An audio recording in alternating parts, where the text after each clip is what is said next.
Chapter 605. Just come over. There are a lot of people up there. Oh, the Mystic Arts Research Society has begun to arrange a theme for this week. This wasn't the main point. Luo Nan understood that Rui Wen was saying that there were a lot of people in gear right now, so she had traveled through space without going through the security system's inspection. The little girl certainly had this ability, but how did the food box and the food inside come together? He removed the lid. It was quite sturdy. Then there was the breakfast inside. Porridge, side dishes, and sliced beef. This was his favorite combination, and the amount was sufficient. But thinking about how they were mixed and vibrated in the void, then categorized and reorganized. This seemed to have already exceeded the limits of Luo Nan's thinking. Luo Nan gave up on thinking deeply under Rui Wen's gaze. In any case, he had never really figured out Rui Wen's mysterious gift. Breakfast and whatnot, as long as it could fill his stomach, it was fine. If he really put in a piece of wood or porcelain or something, with his 9 apertures and 6 roots technique to strengthen his internal organs, his life would not be in danger. After confirming that Rui Wen had already eaten, Luo Nan began to sweep through the food box. But he hadn't eaten 2 bites when the God-binding hoop's real-time tracking detection reported abnormal information. And the simulation results of the virtual brain system still differed from the ideal value. Luo Nan subconsciously opened the design blueprint and looked at the critical points that the system criticized as missing. He scratched his ears and cheeks and tried to make some changes, but he nearly caused the disastrous consequences of collapsing. He was scared to the point of breaking out in a cold sweat, but he was even more unwilling. He simply straightened out the design from the beginning, and then he plunged headfirst into it, unable to pull himself out. He came back to his senses once more because the light shone onto Rui Wen's body when he expanded the area of the projection work area. Right now the little girl was hugging her knees as she sat in the corner. She was in a daze silently, and the tidy food box was placed next to her. She had already done her utmost to avoid interference, but the projection light instantly expanded outward. She couldn't react in time. Luo Nan froze and stopped writing. You didn't go back? Today is the weekend, right? Auntie and Imoya didn't drag you out to go shopping? I told you. I was with you. I told Auntie. Luo Nan's self-service translation was on point, but he sweated a bit. Rui Wen's explanation clearly conflicted with his reason for taking a day off. She was certainly allowed because Mrs. Luo Shuqing had her eyes closed. He looked at his watch and was shocked to find that it was already past 10. The little girl had been huddled in the corner for half the morning without a word. Luo Nan let out a sigh. He felt that he owed her quite a bit, but he was a bit delighted in his heart. Clearly Rui Wen was closer to him. Oh, this was even more unfair to her. He made up his mind, closed his notebook, and temporarily cleared his mind of calculations and simulated configurations. He pondered on how to take Rui Wen out to play and relax, but where? Just as he was hesitating, Rui Wen's eyes focused. Is it very difficult to calculate? Luo Nan was a girl of.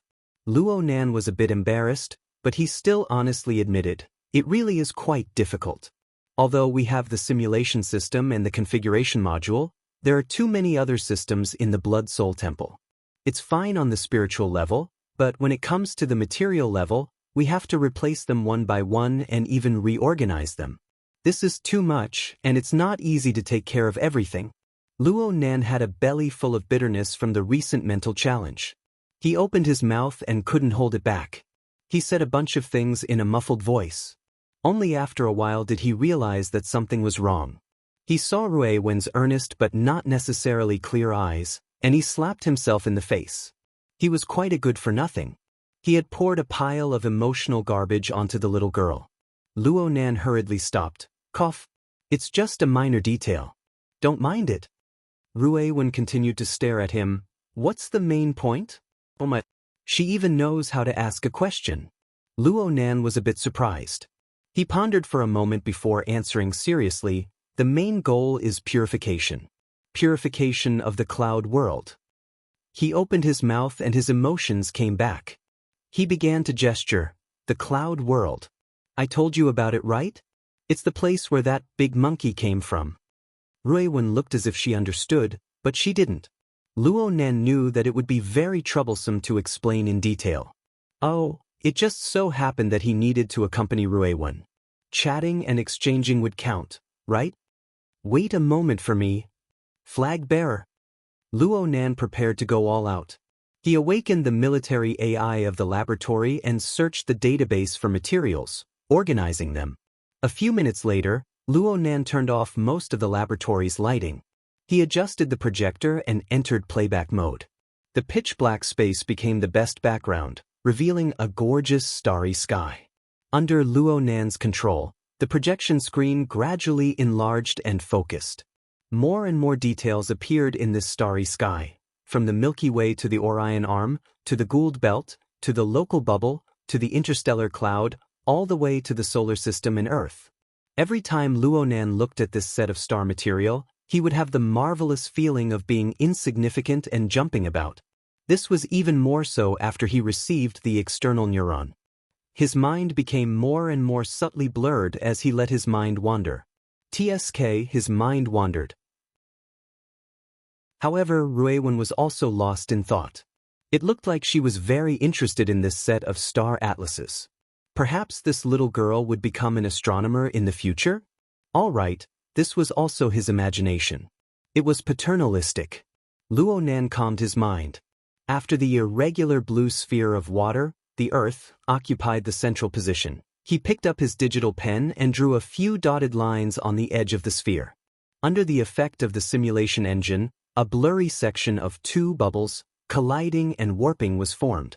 At the other end of the section, Luo Nan used a gentle brush technique to outline smooth lines. It was like a dense weave of flowing clouds, spreading out layer by layer. This is the cloud world. Right now it is colliding and making contact with the space and time we are in. This is the marvelous space and time anchored by our mother. Yes, our mother anchored this place. This is a place that I must explore and protect. Luo Nan looked at Ruewen's focused gaze as he spoke to this point. He was a bit embarrassed. Instilling this sort of emotional thing into a child didn't seem too appropriate. He organized his train of thought and directly led to the main topic. Right now in the cloud world, there are two enemies of mine. It's probably because of my mistake that they managed to break in. One of them is extremely powerful and extremely hard to deal with. He wanted to plot against me before. And I don't want him to ruin my mother's work. So I want to get rid of him. Hold on, it seems like this direction isn't too good. But Luo Nan thought about Jin Tong, who died by Ruewen's hand. He chanted an Amitabha and braced himself to continue speaking. He had been monitoring Gong Qi and Snake Tongue for a very long time through the Soul Cloak. He understood some details that he wasn't too clear about before. For example, Gong Qi wanted to get rid of him through the Veil of Silence. Or the complicated relationship between Snake Tongue and Gong Qi. After straightening things out, he explained the cause and effect to Ruewen. His reasoning was quite clear. At the very least, he felt that Ruewen should understand him. Ruewen did understand. She gazed at the sketch of the cloud world drawn by Luo Nan and asked softly, "Is that person more powerful than Jin Tong?" Luo Nan thought for a moment and said, "You can't compare it like this. Jin Tong is on the fleshly side, while Gong Qi is on the mental side. Before we got rid of Jin Tong, Her Majesty Empress Wu had already beaten him to a pulp. A huge flaw was revealed in his mental state. That's why you and the Wraith sign attacked him from the inside and outside, taking his life in an instant. Although Gong Qi's soul and fleshly body have been forcibly separated, he still retains the majority of his abilities. He has maintained quite a bit of patience these past few months. Even if he loses his balance for a moment, he will be able to quickly adjust. As for us, it's impossible for us to find someone like Her Majesty Empress Wu with combat strength. After all, I don't want the secret of the cloud world to be known by outsiders." Ruewen didn't speak anymore. This meant that she understood everything. Luo Nan began to rotate the blue ball of water in the projection area after clarifying his goal. This projection image was actually a holographic model of the Earth from the military's database. Aside from the optical imaging satellite, it also involved many confidential basic surveying and mapping data. Its precision and accuracy were worthy of trust. If Luonan wanted to, he could completely focus this holographic projection onto any region of the globe. The average resolution could reach around 5 millimeters, and there wouldn't be too much distortion. Right now, his destination was a certain volcanic archipelago in the Pacific Ocean. It was the Chan City region where the headquarters of the Ability Users Society was located. If we want to make a move against Gong Chi, we must first place our focus here. This is the place where Gong Chi's fleshly body is stored. This is the place. Right now, the terrain displayed is undesirable. Headquarters should have done something to it, but they never imagined that our Luo family's formatting theory combined with the condensation ring would have such an astonishing effect. Luonan spoke loftily. He had already entered a state of complete immersion. He pointed at the topographic map of the volcanic archipelago and spoke without end. These words had been bottled up in his heart for far too long. He never had the chance to pour them out. Even if it was impossible for Ruewen to give him any advice, she was undoubtedly a qualified listener. To a speaker, that focused and earnest gaze was simply an incomparable enjoyment. My plan is to first use the Wraith Sign's polar domain blood-soul cannon, just like Luo Yuan's dimensional crossbow. I'll instantly break through the defenses and directly eliminate Gong Chi's fleshly body. I'll seize the energy of his fleshly body. Then, I'll take advantage of the attack against Gong Chi and the maturing Jin Tong puppet to immediately return to Shi Yunduan and surround him with all my might. If everything goes smoothly, then we'll have an extraordinary level meat shield like Jin Tong. We'll have Yuan X and Mo Luan to interfere. We can basically recreate the scene when we killed Jin Tong. In the end, Ruewen, you'll be the one to make the final decision. Of course, these are just plans on paper. We might need to make adjustments when we actually carry them out. Ruewen listened attentively and even asked, "Practice is preparation?" Luonan knew that Ruewen was talking about the offensive and defensive practice of the Blood Intent Ring in the Abyss region these past few days. This was the operation he was proud of. Ghost Eye is also a mental type extraordinary. His fleshly body is in the open sea. The practice in Xia City is all on the mental plane. It's quite similar to Gong Chi's situation. Ruewen nodded in understanding. I will work hard. Chapter 606. Seeing Ruewen's super serious appearance, Luonan couldn't help but rub her head. The little girl's hair had just grown to around 10 centimeters. It was a bit manly, but it was soft to the touch. It was as if there was nothing there. It matched her slender figure quite well. She had the appearance of a girl worthy of protection. Oh, protection? This thought came suddenly, but it reminded Luonan once again. Even if Ruewen's talent was unparalleled, she was at most 13 or 14 years old. Her mental age would only be younger. This sort of matter shouldn't involve her. Needless to say, the link she was involved in was critical and dangerous. Instantly deciding life and death with an extraordinary. How many people in this world could do this? The more he thought, the more ashamed Luonan felt in his heart. He subconsciously held the back of Ruewen's neck lightly, making the little girl lean a bit closer. He spoke very seriously, Ruewen. Remember this. All you need to do is repeat that attack against Jin Tong. I will do my utmost to prepare everything else. We need to make sure that nothing goes wrong before we execute the final step. Otherwise, even the tiniest flaw will be pushed back. There's no need for us to take risks with that old bastard Gong Chi. We're still young. We can forcefully outlast him to death. We just need to be able to do this before he unravels the secrets of the cloud world.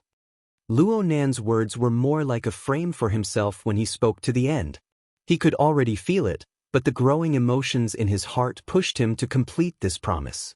Ruewen was a bit stupefied by Luonan's long string of words. Her eyes looked over in a daze. Luonan also felt that his words were a bit too heavy. He hurriedly changed the direction and method of the topic. He chatted about some of the links and measures in his plan. There's a lot of work to be done on the details to complete the plan. Take the Wraith Sign's cannon in the polar domain for example.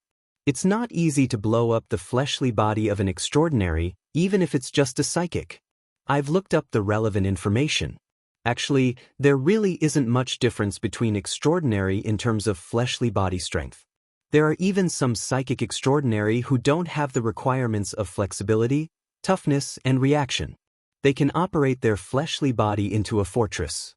In terms of pure defensive power, they are even more exaggerated than some fleshly bodies. Therefore, the shell must possess a certain amount of strength. It must have the ability to instantly penetrate and destroy Gong Qi's fleshly body. I chose Jin Tong's seed imprint because I valued its potential. It could instantly absorb Gong Qi's physical energy to strengthen itself. If everything went smoothly, it could also be used to kill Gong Qi. Of course, it wasn't strong enough at the moment. All I wanted to do was to charge it up to at least B+. It would be even better if it could reach A+. However, the energy needed for the conversion process was astronomical. Sigh. At first I was hunting in the cloud world. The life energy of the mushed-mouth ape was very pure. It was a pity that the seed imprint's instincts were not dug deep enough, and he could not control it, wasting a lot. Furthermore, the more I hunt, the bigger the commotion will be. Gong Qi is extremely sensitive over there, and I'm worried about being discovered, so I can only replenish on Earth. Now I'm here. Luo Nan rotated the virtual Earth to return to the Eurasian continent from the Pacific Ocean. He locked onto the volcanic region 2,000 kilometers away. It's here. This place has a closer connection to the cloud world. It's suitable to build a tunnel to deliver resources and equipment. That's why we chose this place. As for the suitable environment, that was a pleasant surprise. Luo Nan enlarged the projected image as he spoke, letting Rui Wen see even more details. This included not only the topography of the volcanic region, but also the relationship between the map of the cloud world and this region. Do you see? I didn't just randomly scribble. This region is actually the intersection point of the cloud world and the space-time collision contact of Earth. I have discovered 2 such intersection points on Earth. One is here, and the other is the region of Xia City where we are located. It's not Gear. It's 300 to 400 kilometers outside the city. Gear's situation is a bit special. It is the core gear that my mother constructed. Its purpose is to act as a fulcrum, to anchor the clouds across space. It's not the same thing as a space-time collision. Oh, maybe it has a bit of an impact? Luo Nan really didn't dare to make a conclusion. Why did the cloud world and Xia City have such a fate? Perhaps gear could be considered an explanation? He was stunned for a moment, but he finally remembered that Rui Wen was still listening to his explanation. He coughed and went back on track. In short, the cloud world is currently leaving the volcanic region. Xia City is gradually approaching. Given the clear crustal activity in the volcanic region and the recent earthquake in Xia City, I suspect that it is closely related to this sort of space-time collision contact. Having said this, Luo Nan was worried that Rui Wen might not be able to understand if he spoke too deeply. He asked, "Do you understand? Don't you find it boring?" Rui Wen didn't respond. She just stared at the projected image. Her eyes didn't even blink. It was great to have an audience like this. Luo Nan was satisfied to see Rui Wen's attitude, regardless of whether she understood or not. Of course, he did his best to make things more interesting. It's right here.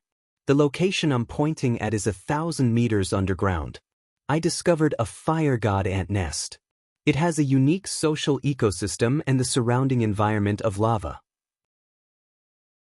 It is extremely helpful for the conversion and utilization of energy. I've even set up the Blood Soul Temple there. It's the one that just tormented people. It was originally just a structure on the mental plane. I personally modified and designed the structure in order to realize it on the real plane. Unfortunately, there are many problems right now. The most annoying ones are the internal pressure and temperature. Luo Nan talked about the design of the lava lake in the stone forest. Even though he was singing a one-man show from beginning to end, as long as he had Rui Wen's focused gaze, he would be in high spirits. He was still not satisfied after he finished talking about the lava lake. Luo Nan chatted with Rui Wen about the special environment of the volcanic area. The fire god ant nest is probably the most complex structure that can be constructed out of all the known mutants. The height of its core area is equivalent to a 200 to 300-story skyscraper. Each branch structure controls an area with a radius of over 100 kilometers. Within this area, it can also control other mutants to serve it. It is the overlord of the volcanic area in name and in reality. I've read related papers. It should be through the hormones it secretes that it reacts with a certain parasitic fungus in the volcanic area. The resulting compound acts as a medium to realize this function.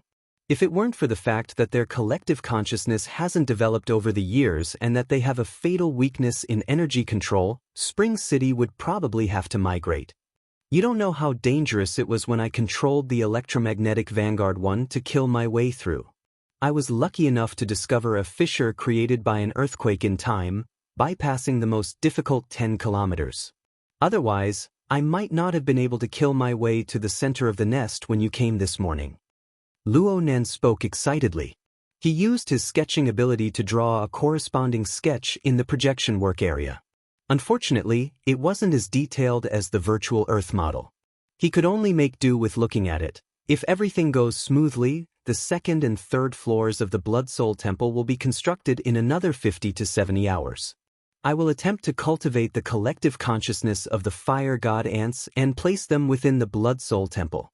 With the help of the Wraith sign, there should be a way. If I really succeed, then I can attempt to control the entire fire god ant colony. When the time comes, this volcanic area will become a kingdom under my control.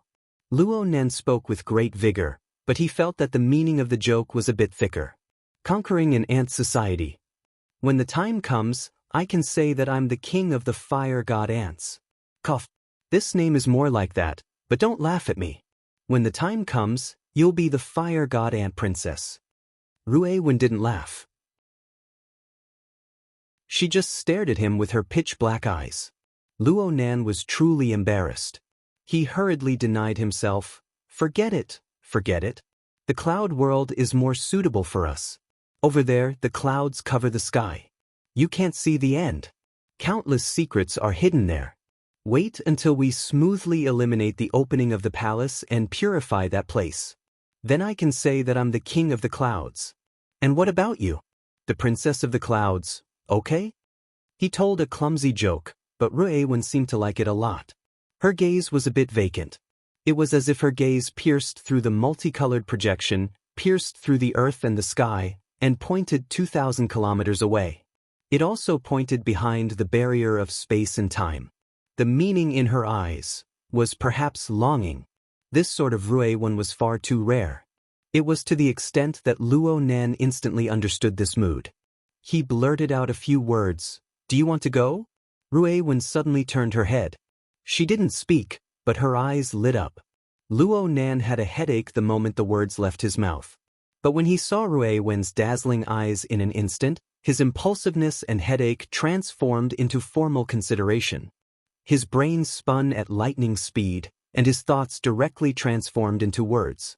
He didn't bother with embellishment. The fire god ant nest is too dangerous. There's no place to stay for now. It's not suitable for you to go.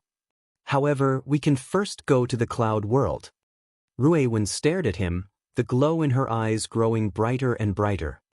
Actually, it's quite difficult for me to go to the cloud world by myself. I'm talking about going by myself. It's quite difficult for me to go there by myself because I can't fly. I'll just be like a rock. I'll keep falling down. But you can.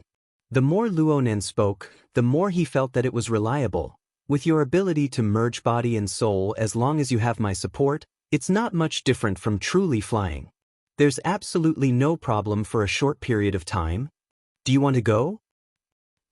It seemed that Ruewen had already forgotten to speak. She just stared at Luo Nan's face. First she blinked her eyes. Only when she saw that Luo Nan still had a smiling face did she subtly lower her head.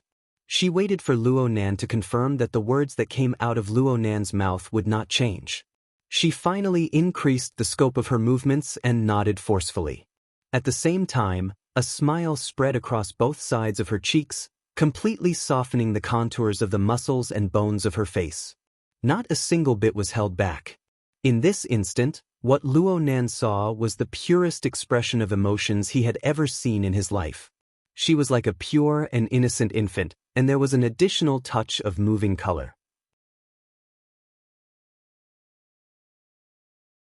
Chapter 607. The astral winds whistled and the clouds surged. Occasionally, a shower of ice crystals would blow past, reflecting the firelight that seeped through the gaps between the clouds. It was dazzling and possessed destructive power. Luo Nan felt quite marvelous as he watched the ice crystal shards penetrate his body. Recently, he mostly used the soul cloak to observe the cloud world from afar, monitoring the whereabouts of Gong Qi and Snake Tongue. Firstly, it was convenient. Secondly, it was safe. Today, his soul entered the out-of-body state, and he especially interfered with the clouds to form a half-real, half-incorporeal water vapor humanoid. He felt a bit of novelty when he first used it. If he was like this, then there was no need to mention Rui Wen, who entered for the first time. The little girl's figure flickered back and forth between the clouds, appearing and disappearing erratically. She was still adapting to the feeling of flying through the air. Occasionally, Luo Nan would need to interfere with the void to lend her strength.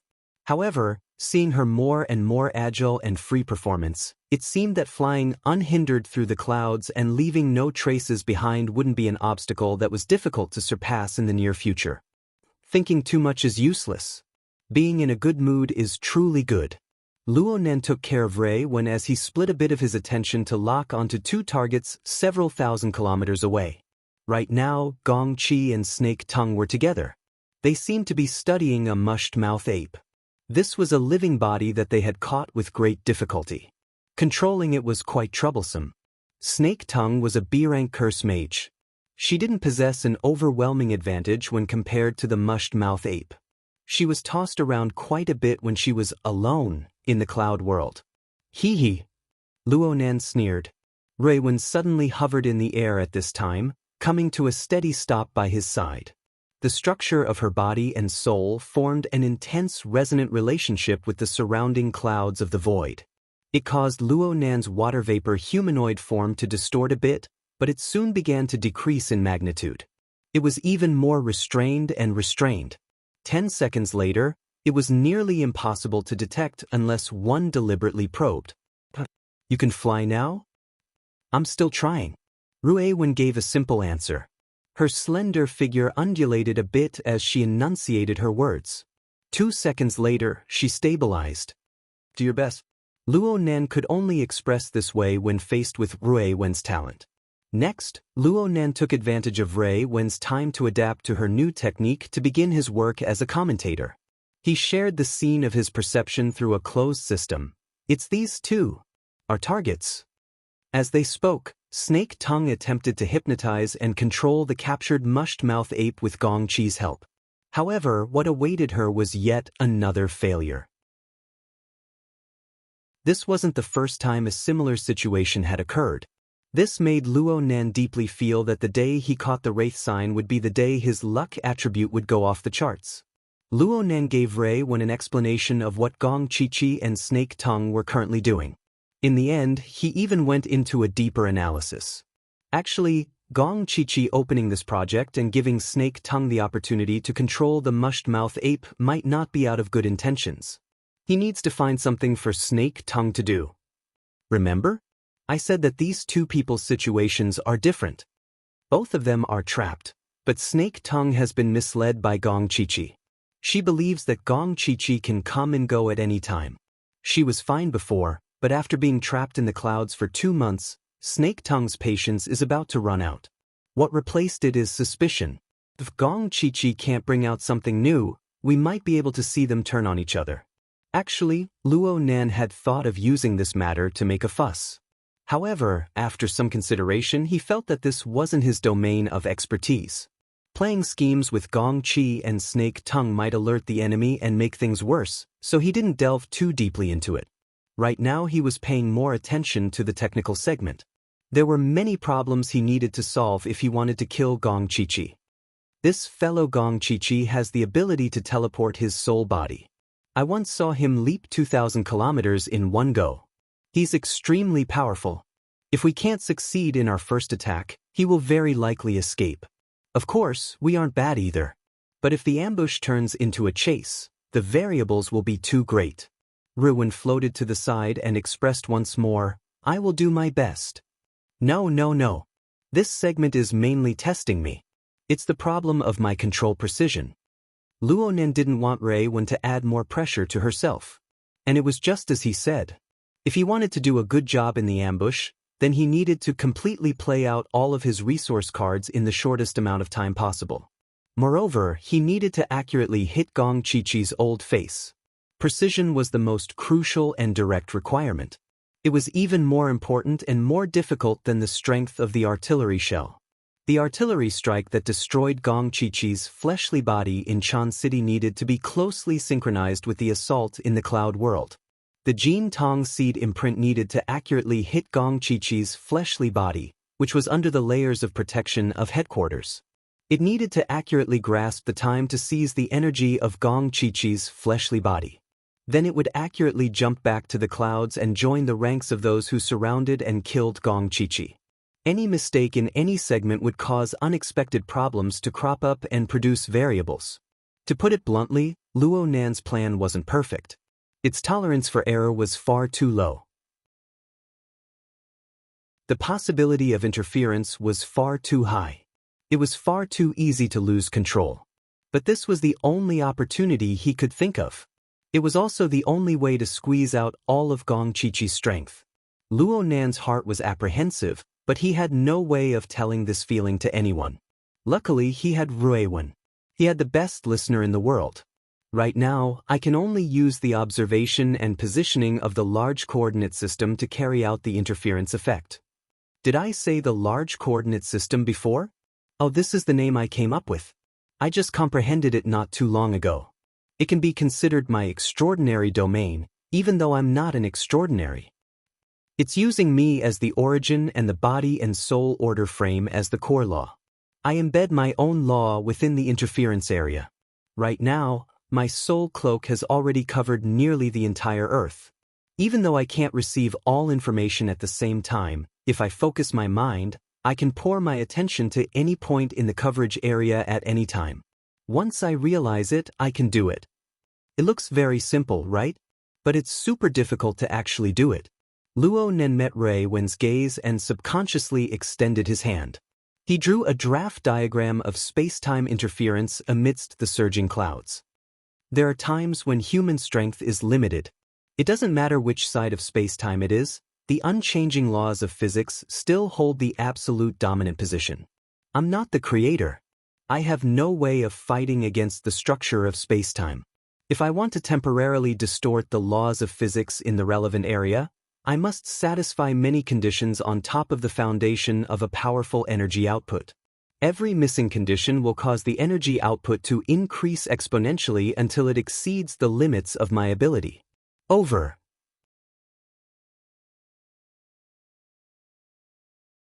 Chapter 608. With the number of extraordinaries and their reactions over at Chan City. Even if the polar domain cannon succeeds in seizing the energy from Gong Qi's fleshly body, it will still be very difficult to drag the Jin Tong puppet back to the clouds and precisely place it next to Gong Qi. Luo Nen drew circles on the Tan City region as he spoke. Soon, the sketch was completely unrecognizable. He felt that he had lost his composure a bit. He shook his head and turned his face to see Rui-Wen's particularly serious expression. Even a little girl doesn't look favorably upon me? Actually, the pressure in Luo Nan's heart had been dispelled quite a bit with the narration just now. He actually laughed when he saw Rui-Wen's appearance. He extended his hand to stroke the little girl's head. Rui-Wen's hair was fine, smooth, and soft. It was like silk and muslin. Even though Luo Nan was in an out-of-body state, interfering with the water vapor of the void to take human form, the sensation of her hair was still wonderful. Don't be nervous. Have a bit of confidence in me, okay? Luo Nen didn't want Rui-Wen to worry, so he changed the topic. Don't look at how difficult the matter is. It's not impossible. Otherwise, why would I be single-mindedly thinking about smashing my head against the wall? Rui-Wen raised her head slightly, allowing the half-real, half-incorporeal hand of water vapor to brush through her hair. Her eyes were still staring at Luo Nan, not blinking at all. Luo Nan felt that he should demonstrate his strength. He erased the sketches floating in the clouds and drew a new set of images. It was a 3D image of a seemingly ordinary gear. Using this as a foundation, he sketched out the lines and rendered the background. In the time of a few breaths, he had drawn a very familiar architectural scene in the cloud world. Oh, this is the North Coast gear. Our mother's masterpiece. Do you remember what I said? It doesn't belong to the intersection point between the cloud world and our local space-time. But I'm connecting to the cloud world here. The precision of control is the highest when compared to the volcanic region and the wilderness of Xia City. Luo Nan drew the intersection point between the cloud world and local spacetime. He gave the other two intersection points disproportionate marks for illustration. Then he asked, knowing the answer. Why is it like this? Gear is the fulcrum that anchors the cloud. Rui Wen really did answer. She was basically repeating Luo Nan's original words. But she was able to extract these words from Luo Nan's large number of explanations in the first instance. It was enough to show that she was listening very seriously. Luo Nan's heart felt warm. He couldn't help but laugh out loud twice. He reached out his hand again and stroked Rui Wen's soft hair. His heart unconsciously rose quite a bit. That's right, gear is the fulcrum that anchors the clouds. How can it do this? That's because our mother used the method of coupling, using herself as the central axis and her own order framework to drive the environmental forces of the surrounding area layer by layer, forming a formless and moving gear set for her use. The surrounding area doesn't just include Xia City, it even includes the space and time of the cloud world. With our mother's ingenious means, the cloud world and the local spacetime opened up a spatial tunnel, creating a special structure that connected the two spacetimes. Luo Nan endlessly drew details on the cloud sketch. He also poured out the results of his research during this time. Normally, gear on the North Bank is just an ordinary building. It doesn't have a direct connection with the cloud world. The structure that runs through space and time is fractured. The most crucial link has been extracted. But if we have our Luo family's formatting theory to activate the telescope in the atrium of gear, then we have the external neuron in our hands as a special key. The structure that runs through space and time can be reconnected and reconstructed, recreating this miracle. What do you think? Isn't it awesome? Rui Wen gazed at the constantly perfecting sketch and slowly nodded. Luo Nan grinned. His appearance was a bit odd on the water vapor humanoid, but this wasn't the main point. Right now, he spoke excitedly once more. Gear on the North Bank is the best reference for me to increase my precision. You must know that our mother wasn't an ability user. At the very least, she wasn't an especially powerful ability user. She didn't possess an extraordinary domain. She was unable to impose her own laws and rules on the two sides of space and time. But in the end, she was still able to successfully construct the inconceivable spatial tunnel. Moreover, it was still able to maintain its operation many years later. This is, without a doubt, the result of her coupling theory. She used a tiny basic gear to drive a complex structure and an astonishing number of gears. She used a crowbar to pry up the entire Earth. Driven by his emotions, Luo Nan's water vapor humanoid fluctuated a bit. His pen moved even faster. He drew out a few results from observing gear, observing the cloud world, and observing the structure of the spatial tunnel. He already had a certain result. Of course, it couldn't be considered particularly perfect, especially in the aspect of models. Whether it was geometric structure or algebraic structure, he still didn't have a completely self-consistent result. I'm currently searching for a suitable mathematical tool in the virtual brain system. Fine, I admit that this kind of result is a century or two ahead of the times. There should be a few other fulcrums. It won't be easy to thoroughly research it, but it doesn't matter. I can still imitate and reproduce it. If it really doesn't work, I can just copy gear to the other side of the Pacific Ocean. Luo Nan hadn't completely sorted out his later thoughts, so he didn't go into detail. Right now, he was just doing this to pacify Rui Wen's emotions. He didn't forget that he brought Rui Wen to the clouds today to rest and play. Talking about too many serious topics was meaningless. right? At this time, several thousand kilometers away, the two monitoring targets also made some movements. The experiment of controlling the mushed-mouth ape had yet to make any progress, so they began to roam and search once more. They probed the structure of space and time in the cloud world, accumulating data and information for their escape. Gong Chi has the ability to teleport. His scouting range is large. We need to maintain a certain distance from him. Oh, but there's no need to worry too much. We'll definitely take the initiative. Luo Nan was prepared to take Rui Wen for a stroll in the cloud world. Though this place was extremely monotonous, it was still a bit interesting to see the churning clouds, the flames rushing to the skies, and the mushed-mouth ape flying back and forth. There was a mushed-mouth ape approaching at high speed from over 700 kilometers away. This strange demon of the cloud world had the ability to fly untraceable. It just happened to be what Rui Wen needed. And he had always felt that the attack methods of this demon were a bit like muddling the body and soul. It was similar to Rui Wen's miraculous talent. He just happened to bring this little girl over for reference. Let's go consult the mushed-mouth ape's methods. Luo Nan confirmed the target and shared his perspective with Rui Wen. He explained in passing, that mushed-mouth ape. Isn't it bigger than Yuan X? Actually, Yuan X was like this before. I just tried to move its two arms into local space and time, and my soul strength was nearly sucked dry. Rui Wen?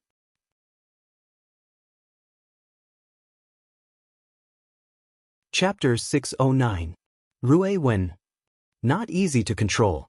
The little girl's lips moved slightly. Were it not for Luo Nan's powerful mental senses, he would not have been able to hear these words clearly. Luo Nan didn't understand. Not easy to control? Hovering in the air?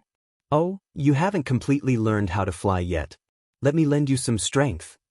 Rui Wen shook her head slightly. The environment. It's very difficult. Her voice grew even quieter.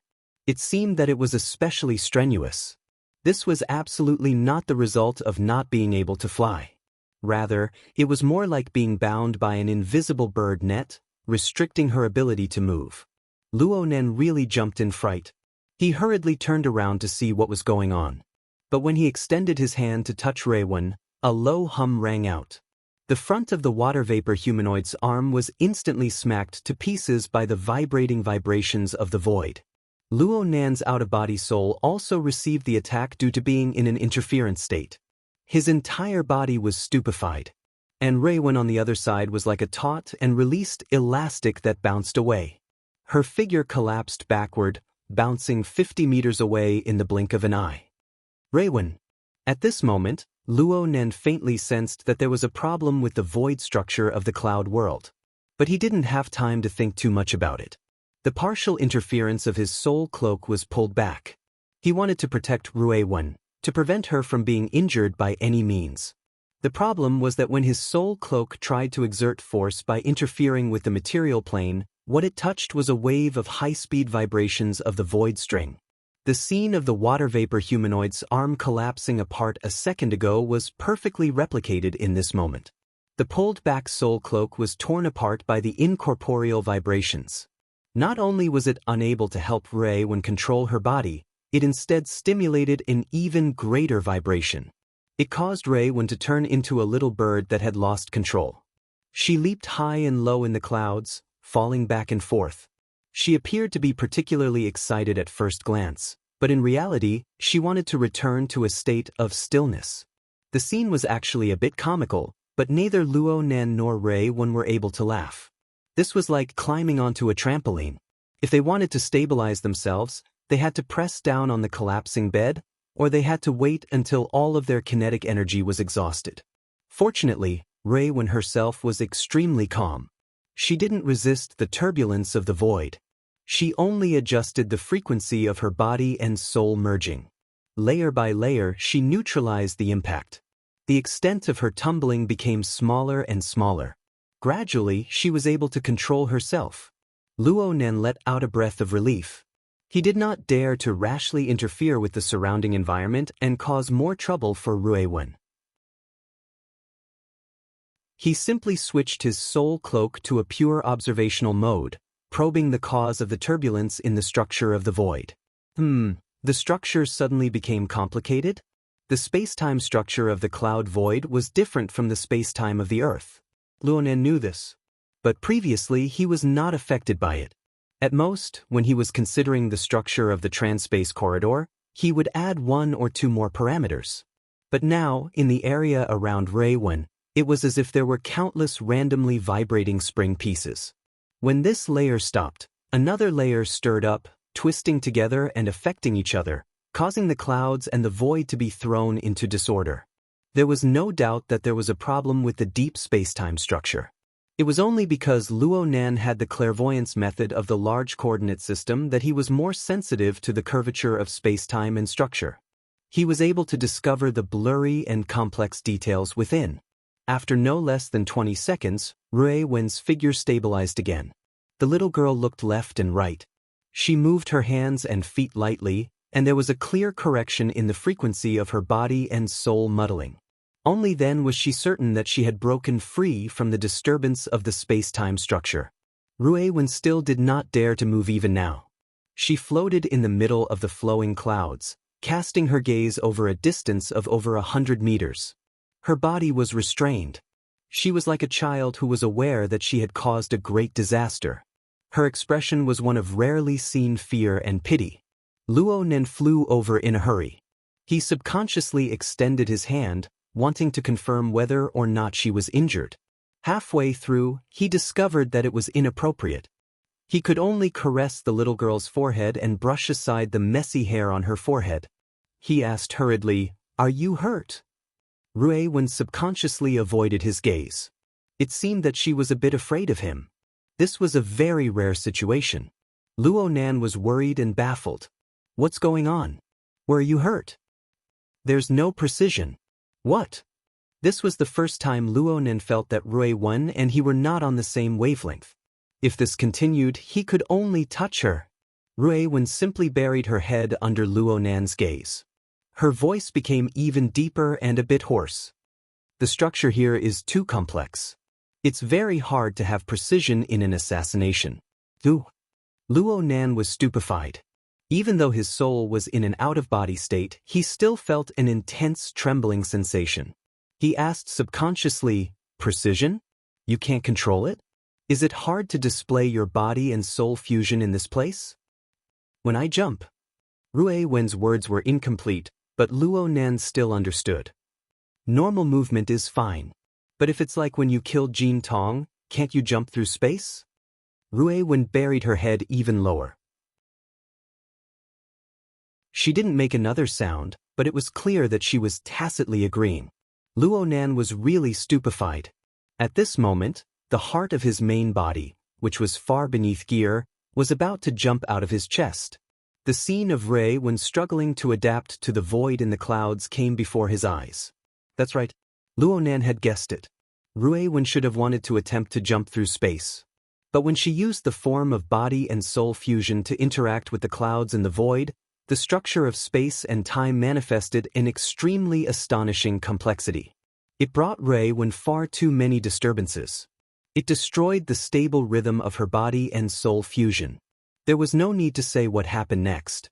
How could it be like this? But Gongqi. What about Gongqi? Gongqi also had the ability to jump through space and teleport. But why didn't he have any problems? Luonan pondered it over and over again. He felt that there was only one reason. Gongqi came in the form of an out-of-body state. Snake Tongue, who he often brought along with him, was the same. Perhaps the astonishingly complicated disturbances and changes like Rui-Wen's would not occur if she used the form of pure energy to shuttle through space and time. Otherwise, she could be like the mushed-mouth ape. She could fly purely with her fleshly body, not involving techniques like the void shuttle. But why didn't any problems occur when he used the airdrop to transport supplies through the cloud world? Well, it was useless to think about these things. The crux of the matter was, what to do, what to do, what to do. Luonan's mind was a chaotic mess at this very moment. Rui-Wen only appeared for 1/10 of a second or even 100th of a second in his entire plan. But she was the deciding force of victory. If a problem occurred in this segment, then all his other plans would become a joke. Luo Nan's mind was spinning in circles, but Rui Wen's whisper reached his ear. I can do it. Luo Nan wasn't able to react in time. And at this time, the water vapor forearm formed from interference trembled once more. It was suddenly bounced away by the tyrannical shockwave from Rui Wen's body. Reiwen. Luo Nan shuddered. He subconsciously wanted to exert force, but he fell half a step behind. The little girl's figure was like a fragile bubble, vanishing between his fingers. Luo Nan understood what Reiwen wanted to do right now even if he was an idiot. The little girl actually wanted to forcefully practice the void shuttle. Did she really think that the structure of space and time was a trampoline? Luo Nan's thoughts flashed, and he heard an extremely subtle shattering sound come from the surrounding mist. It was completely different from the pure vibrations of the structure of space and time before. This time, his scalp really exploded. He wanted to use the soul cloak to forcefully interfere, but he was worried that it would backfire on him. He could only shout over and over again, "Stop! Reiwen! Stop!" Reiwen didn't listen to his command. Her figure just flashed within Luo Nan's sensing range before disappearing. Then she continued to flash and disappear in the surroundings like a flying phantom. Reality was hard to distinguish. Buzz, buzz, buzz, buzz. Luo Nan wasn't too sure about the specific structure of the surrounding space and time. But the rumbling sound, which was continuously pushed higher and higher, struck directly at his heart. It was as if it could become a mourning sound of collapse and destruction at any moment. Luo Nan stomped his feet in anxiety, but he was simply unable to stop Reiwen from practicing. He could only use his mental senses to lock onto Reiwen's figure with all his might. He watched as she shuttled through the void, controlling the landing point of her figure with difficulty. Reiwen only needed to adapt to a single structural frequency with each jump on Earth. But right now, she pierced through a layer, and then another layer followed. She was strong and weak, fast and slow, and they were even diametrically opposed. The complex, fragmented, and irregular structural pattern made one simply go crazy just by watching. The more Luo Nan watched, the more worried he became. He couldn't care about anything else. He shouted at Reiwen, "Reiwen, let's pause." "Pause, okay?" I can. Reiwen's voice was small and trembling. She still didn't listen to Luo Nan's command, and her voice clearly carried subtle emotions. Luo Nan never expected that Reiwen would actually have such a stubborn and rebellious side to her. He could only lock onto Reiwen's figure and earnestly persuade her, "Let's go back. Let's go back and find some time to do systematic practice, okay? We need to do some preliminary research first. Don't forget that I'm the guide. You'll be fine, but I won't be able to if a problem occurs. We need to solve this matter together." Reiwen responded 2 seconds later, but there was no change in her voice. "I can do it." "Reiwen." Luo Nan was practically roaring. This time, what answered him was an even more intense trembling in the surrounding void. The turbulent shock waves even traveled several hundred kilometers away, twisting the clouds and causing them to scatter and shatter. The shock waves possessed an even greater impact force in the central region. Luo Nan's water vapor figure suddenly froze on the spot. It was severely warped and deformed. His consciousness seemed to have been cut into several pieces, turning upside down and in disorder. At the same time, he clearly sensed a cacophony. It was so discordant and ear-piercing. But in the next second, the vibration became smooth. It was as if someone was plucking the strings of a zither from the depths of the clouds. It was excessively deep, making it impossible to hear the true melody. But the smooth, graceful, and orderly vibration cut through the whistling clouds and astral winds. It transmitted into Luo Nan's soul, resonating with him. Luo Nan was stupefied for nearly 5 seconds before waking up as if he had just woken up from a dream. He unleashed the senses of his soul cloak to lock onto Reiwen's position, but there was nothing under his senses. Luo Nan's soul was about to freeze in that instant.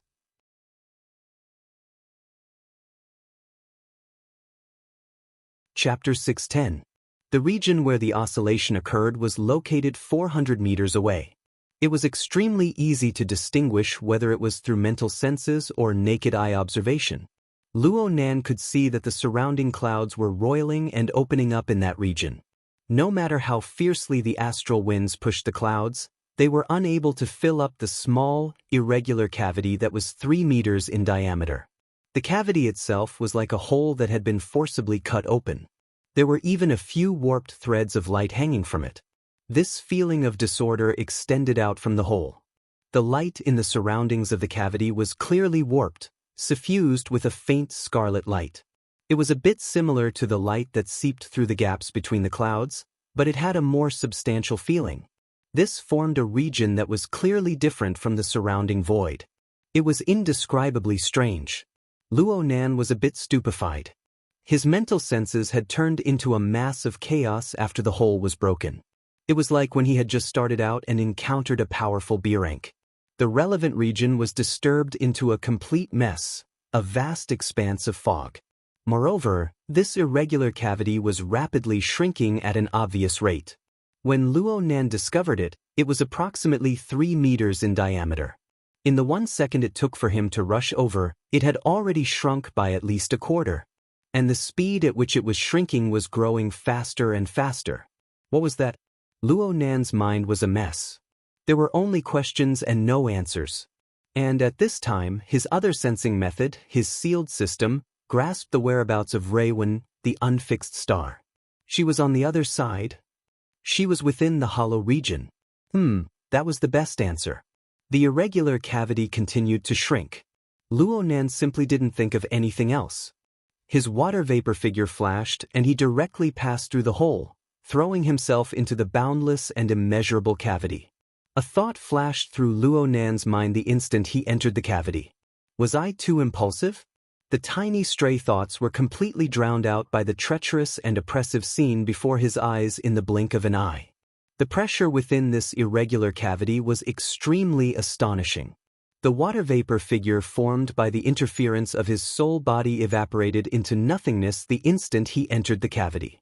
Luo Nan nimbly withdrew all forms of mental and material interference, but he soon discovered that it really was like he had crashed into a region covered in fog. Everything was a vast expanse of gray. What about the light outside? Before Luo Nan could get used to it, countless twisted and complex structural fragments stimulated his mental senses. It didn't matter if they were meaningful or meaningless, understandable or incomprehensible, willing or unwilling to receive, they all transformed into an immeasurably terrifying flow of information. They flowed along the sensory channels he habitually spread out, and they were fed back one after another. They poured into his soul, filling it to the point where it was off the charts. Structural fragment? Luo Nan was only able to extract this abstract word from the chaotic and berserk information. Then he was smashed into stupefaction by the devastating impact of the information. Under this assault, Luo Nan's sensing range was compressed and compressed, refined and refined, shielded and shielded, but he was still unable to resist the pressure of the terrifying flow of information. In the blink of an eye, the range of his spiritual senses had shrunk to less than 3 meters in diameter, and it was still shrinking. He felt so dizzy that he even lost control of his out-of-body soul until he hit a seemingly gray, tangible barrier. Luo Nan woke up with a start. This gray and hazy barrier looked like a curtain that was pieced together from countless messy fabrics at first glance. It was even like a wall of fog that didn't have any substance. But when Luo Nan truly came into contact with it, he was able to sense that it was a special creation that was formed from countless complex and chaotic structures. Luo Nan's perception and thoughts had already been severely warped and compressed. He was temporarily unable to distinguish what this thing was, but he was able to sense the extremely unstable and tyrannical energy vortex above it. It was because of this inadvertent collision that a berserk energy violently surged out from this barrier of unknown origins. His soul body nearly melted within the powerful magnetic field and was consigned to eternal damnation. Even Luo Nan's soul body was stiff. He was barely able to keep his soul from scattering within the powerful and chaotic magnetic field. He slowly adjusted the direction of his thoughts and perception. The essence of the soul body's observation was mental sensing, And Luo Nan himself controlled many types of sensing, ranging from the low end to the high end. He went from constantly interfering with the material plane to pure observation that didn't interfere at all. Luo Nan fully deserved to be called the top master of mental sensing in the inner world. But here, within this gray and hazy mist, Luo Nan was able to switch between many types of observation within this extremely limited space. He piled up the results of his perception observation layer by layer, but the situation before his eyes still didn't have any essential changes. In other words, he was already lost within this gray and hazy maze of fog of unknown origin. F***ck me. Luo Nan couldn't hold back from cursing. Right now he couldn't care about anything else. He just wanted to know where Rui Wen was in such a vile environment. Was she all right? Venting his anger was a bit beneficial. Quite a bit of the fretful and fearful elements had been dumped out, and his mind became a bit more clear. More importantly, he looked within his mind and confirmed once more that Rui Wen's star was still within the sealed system. It was radiating a scorching splendor. Her specific location. She's so close. Luo Nan and Rui Wen's consciousness completed an even higher level of connection at this moment. Luo Nan subconsciously called out, "Rui Wen." The dusky mist barrier in front of Luo Nan was the strange creation barrier that nearly caused Luo Nan to melt within the powerful magnetic field.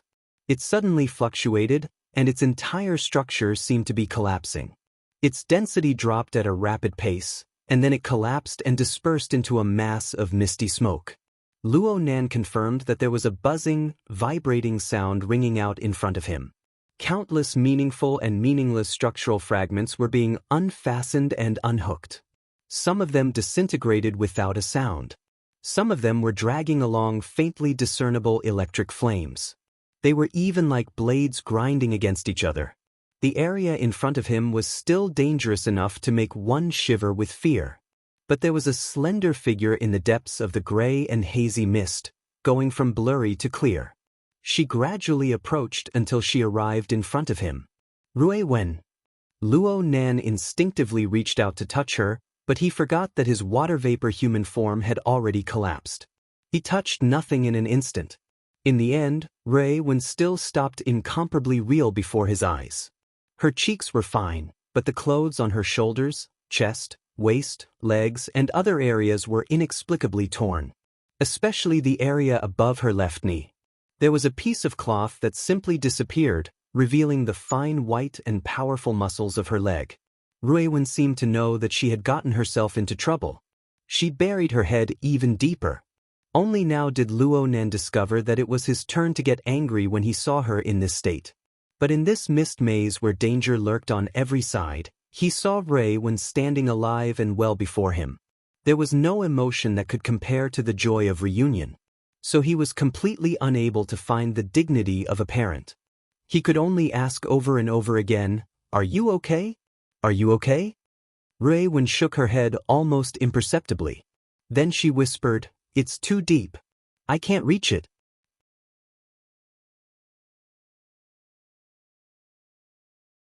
Chapter 611. There are many layers here. They affect each other. And then? Traveling through space will cause interference. The resonance frequency must form a concordant interval in order to eliminate it. Concordant interval? Luo Nan and Rui Wen spent quite a bit of effort to communicate. The little girl's ability to express herself was a bit problematic. Her vocabulary was limited. It was probably because she had recently learned the guitar from Moya. She even interspersed proper terms from the field of music. In the end, Luo Nan had a superficial understanding of music theory. He knew that the concordant interval was a musical interval that sounded pleasing to the ear. It was a musical relationship that was relatively harmonious in the auditory impression. Rui Wen made an analogy. For the time being, Luo Nan didn't know whether it was appropriate or not. He understood the gist of it. You're saying that the resonance frequency of your body and soul fusion must form a harmonious relationship with the multi-layered structure of space and time. Just like the chord of the guitar in order to guarantee precision? Rui Wen furrowed her eyebrows. It's not enough. But, hold on. Let me guess. You just said that it's too deep. I can't reach it. Are you saying that there are too many layers of the structure of space and time? It's like a guitar doesn't just have 6 strings, but 16, 17, or even more. It's super complicated to completely control it. It's impossible to play a tune? The metaphors of the two could be said to be a mess, but this kind of communication method was actually quite useful. Ruewen gaped. Perhaps she lacked confidence in her ability to express herself. In the end, she just nodded her head lightly, indicating that this was what she meant. Excellent, excellent. Luo Nan's doubts were resolved. Plus, Ruewen was perfectly fine before his eyes. Luo Nan felt much more at ease. His mind spun all the more nimble, and his train of thought became clearer. In the current situation, he needed to ensure that he and Ruewen were safe and sound. He needed to determine where in the world this misty labyrinth was. He also needed to figure out why such a situation would appear in the cloud world. The normal structure of space and time had yet to be penetrated. There was a layer of logic hidden within. It could be seen that the cloud world itself was abnormal. The cloud world? Luo Nan wasn't the least bit surprised to encounter this scene. He discovered early on that the cloud world was completely different from the local space and time of Earth. The first stop of the Soul Cloak's expansion was the cloud world, half a month ahead of Earth. But now, the Soul Cloak was about to cover the entire Earth, while the cloud world had yet to be touched. In Luo Nan's understanding, the cloud world was like an infinite replication of the misty scene. It formed an incomparably vast maze. Now, although he had stumbled into another fog maze and felt that it was also full of danger, compared to the surface phenomenon that he could not figure out at all, there seemed to be more opportunities and starting points for him to explore. Ruewen, do what you did just now. Ruewen was becoming more and more obedient right now. She would do whatever Luo Nan said. Under Luo Nan's command, she displayed her technique once more.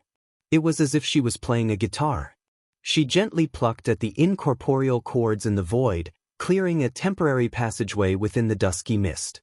The essence of what the little girl was doing was still based on the foundation of body and soul. She resonated with the structure of the void and achieved the unity of the inside and the outside. However, during this process, she adopted a more advanced and exquisite technique. She found fragments that could resonate harmoniously in space-time structures of different frequencies and avoided the relevant conflicts. Thus, she opened up a passage in the complicated structure environment. Unfortunately, the passage was drowned out by the surrounding fog in less than 2 or 3 breaths. Well done. Luo Nan didn't care how long the passage lasted or where it led. Instead, he seized the opportunity to fiercely praise Ruewen. No matter what, he had to pull the little girl out of her depressed and remorseful mood first. Moreover, Ruewen's miraculous methods really did give Luo Nan a good entry point. It also gave him a gap to catch his breath. Luo Nan had yet to condense his water vapor human form under the ever-present pressure of the misty maze. He could only barely maintain the narrow range of his mental senses. This lasted until Ruewen plucked the cords and the mist before his eyes dispersed. The surrounding pressure clearly loosened and dropped. Luo Nan finally found an opportunity. He shouted to himself, "I." This "I" was not the "I" from before. The form, sound, and meaning didn't match. But Luo Nan's goal was clear. He borrowed this chance to visualize the mysterious "I" character. His mind naturally congregated. Then he used the pure observation mode to comb and adjust his mental senses anew. He re-established the large coordinate system. He slowly but surely seeped into the impermanent gathering and scattering mist. He recalled his previous experiences, including today's observations and the results of his earlier observations. He formed a basic judgment regarding the logic and mysteries of the misty maze and even the cloud world. This place is the accumulation of many configuration fragments. Ruewen looked at him attentively. The distance between the mental plane and the material plane did not affect her clairvoyance. She was like a well-behaved elementary school student, earnestly listening to her teacher's lecture. Luo Nan felt a bit ashamed. He had only been able to strip away the clues within by relying on Ruewen's miraculous methods. What he was doing right now was nothing more than a theoretical derivation and conclusion. Luo Nen continued to observe the changes in the misty maze, especially the dissociation, friction, and reconstruction of those shattered structures in the depths of the mist. These were the configuration fragments he speculated about. They were like countless catkins floating in the air. They came and went with the wind, hugging together randomly to form all sorts of hairy balls. It was just that the internal structure mechanism was hundreds of millions of times more complex. Due to its complexity, a portion of this random structure process was successful. Perhaps it was meaningful. There was also a considerable portion that failed. Perhaps it was meaningless. But regardless of whether these structures were meaningful or meaningless, they all seemed to revolve and pile up under some sort of mechanism. They formed a boundless misty environment of varying thicknesses and densities. Even the density was different. Then this complex maze was constructed. And if one were to push a layer deeper, the misty maze is like this. Perhaps the cloud world, outside, is like this as well. It's just that its operations are more concealed. If it weren't for your fleshly body traveling through the void and causing a huge commotion, you wouldn't have been able to see through this layer of cover. I couldn't see through it. Gongqi also couldn't see through it. Ruiwen stared fixedly at him. Her appearance made Luo Nan want to reach out and stroke her hair. Unfortunately, he was unable to do so for the time being. He could only continue to reason. In this way, we can make a hypothesis. This misty maze is an even deeper region of the cloud world. If the cloud world is a display, a projector, an output that is like a scene between reality and fantasy, then this place might be the mainframe. The wiring and whatnot looks extremely messy, but if we follow the clues and search, we will always find the CPU. Am I right? Ruiwen was silent. Her brows were even slightly furrowed. It seemed that she was doing her best to understand and ponder. She looked extremely cute.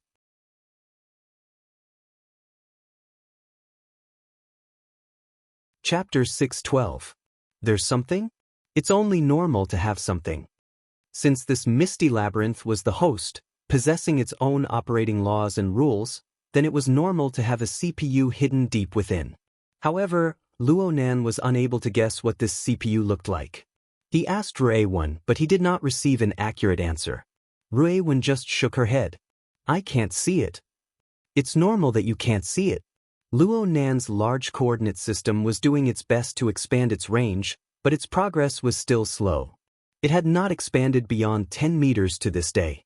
This was the law of order of the misty labyrinth. It suppressed the external order frame with Luo Nan at its core. Luo Nan was mentally prepared for this. He just asked Ruiwen in passing, "How far can you see?" Ruiwen did not immediately respond. Instead, she furrowed her brows once more. It seemed that this simple answer exceeded the scope of her ability to express herself. Is the environment very complicated? Luo Nan was a bit surprised at first, but he soon reacted. Ruiwen's ability to express herself was a bit bad, but she certainly had no problems with basic concepts like length and distance. The misty labyrinth's complexity was certainly beyond imagination for her to be able to make things difficult for him. Sure enough, Ruiwen quickly nodded. Oh, the eyes are the most important prerequisite. Ever since Luo Nan entered the inner world, he had always used his mental senses first.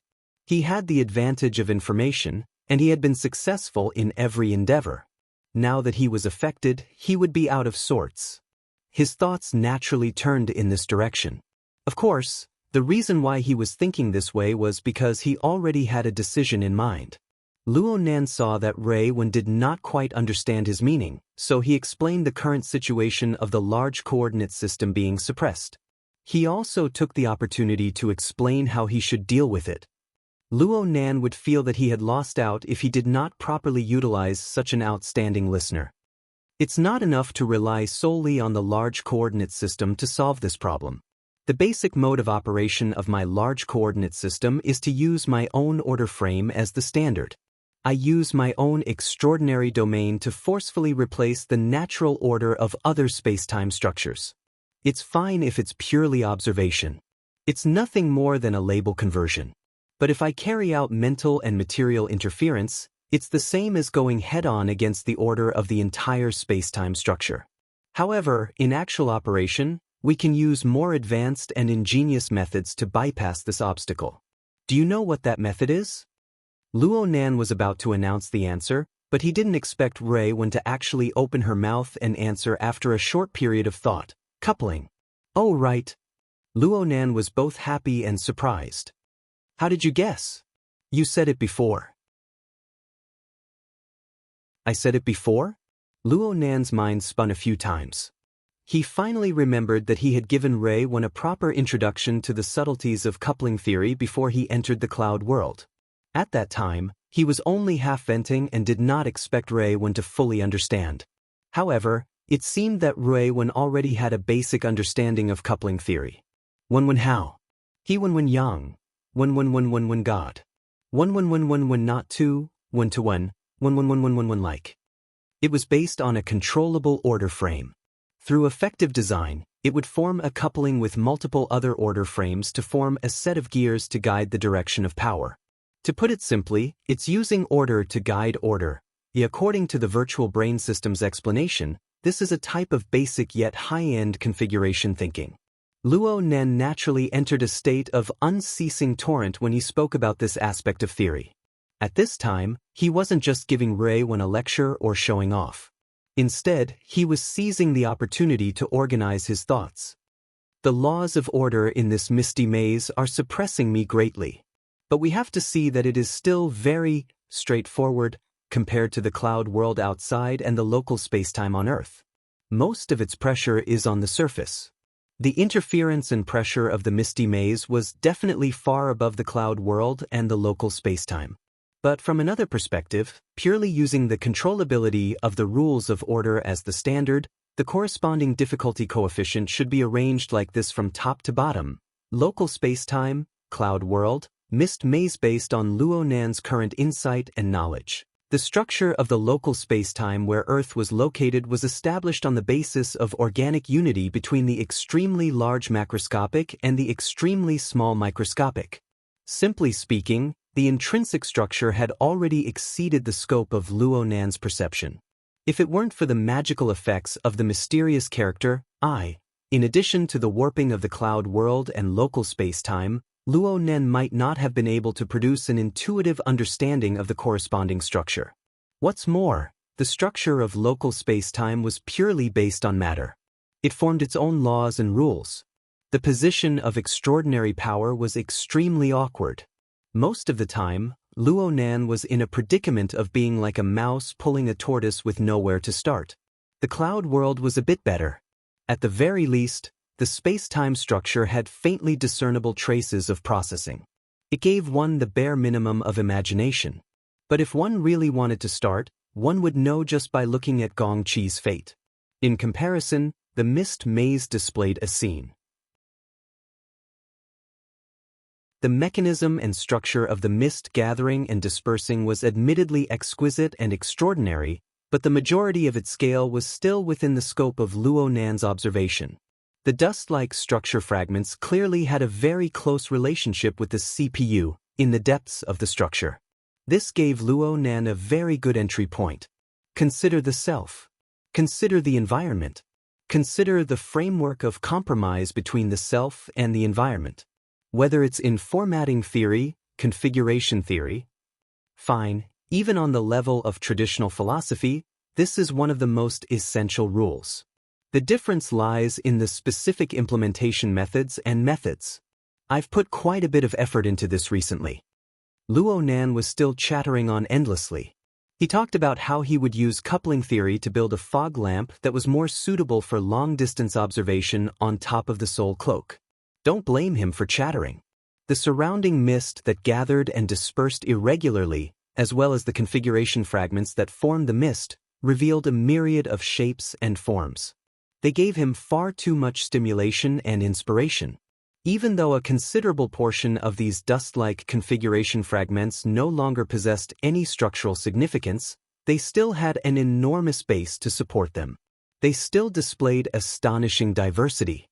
Just from the range of 10 meters that Luonan was currently able to observe, a conservative estimate was that the number of flying, gathered, and dispersed configuration fragments would exceed 100 million. Even if the vast majority of them were destroyed, the remaining ones could be divided into at least 10 major categories according to the discrimination theory of the virtual brain system. There were 300 to 400 specific structures, and there were countless variations. The more Luonan probed, the more he couldn't extricate himself. For a beginner like him, this was the most extensive and most vivid living example. He could verify, he could practice, and he could temper himself as a reference. With these examples, the concise and dry theoretical descriptions on the user's manual seemed to come alive. They could manifest on the plane of reality at any time.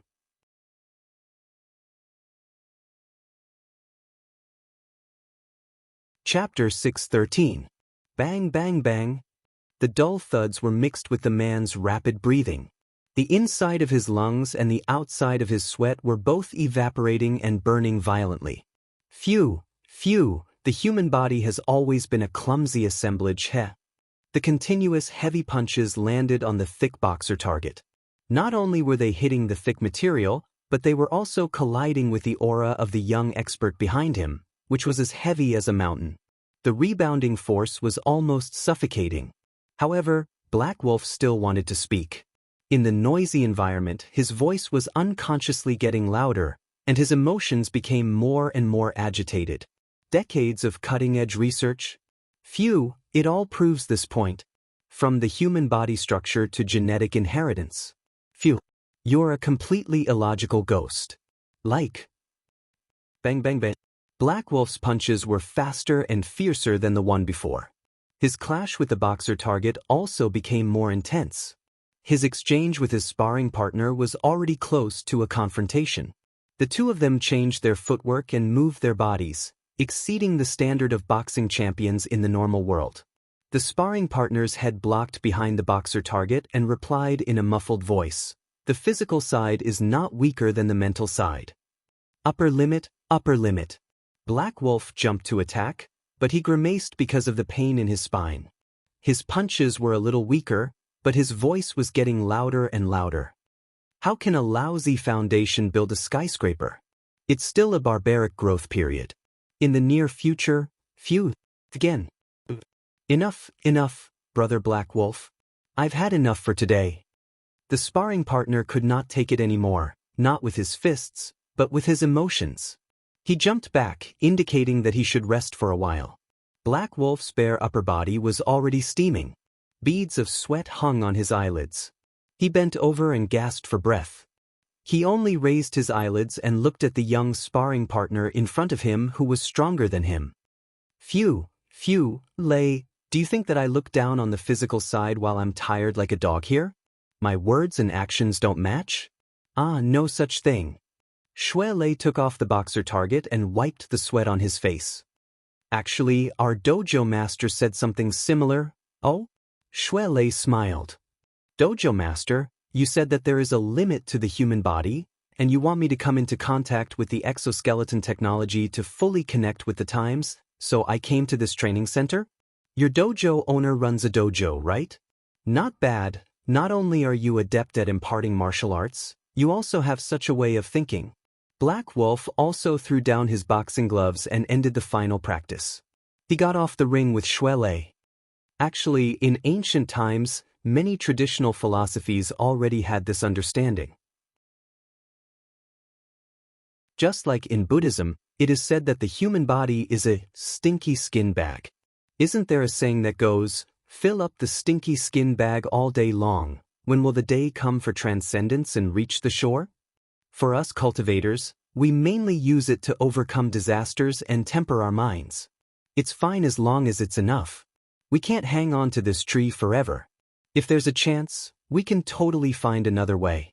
Shui Lei did not know how to respond. Black Wolf grinned, revealing his sharp canine teeth. At our level, immortal souls are no longer empty talk. It's still the same saying. The physical body is only the foundation for germination, not a cage to trap. So, I'm very open-minded now. When my injuries are more or less healed, I'll apply for a deep physical transformation to improve the physical body and the environment for my soul. Or, I should thank you. You're my benefactor who woke me up. No, Shui Lei was dizzy when a phone call came in. He secretly sighed and picked it up without even looking. But in the next moment, he suddenly froze on the spot and straightened his back even more. Auntie Luo. Oh, I'm not with Nanster right now. It's fine, it's definitely fine. Rui Wen is also very familiar with them. It's definitely. I know she's with Nanster. Yes, don't worry, it's definitely fine. The phone call was quickly hung up. In just a few short sentences, Shui Lei's body was already drenched in sweat from his training. He subconsciously shivered. Oh my God. Black Wolf was a little puzzled. What's wrong? An elder is asking me about something? Wait a moment. Another phone call came in. This time, Shui Lei glanced at it. It was Xie Junping. Brother Ping, Auntie Luo also called you? No wonder. Don't use me as an excuse. How would I know where Rui Wen went? That girl comes and goes like a ghost. Did she order breakfast from Sister Cat Eyes this morning? Then she must have gone to Gear. Okay, Gear is full of people right now. It's not convenient for Brother Qin and the others. I'll go over. Did you just come out from the orphanage? How about you take a turn and pick me up? I'm at the Exoskeleton Training Center in Trigate District. Okay, thanks a lot. I'll wait for you at the main entrance.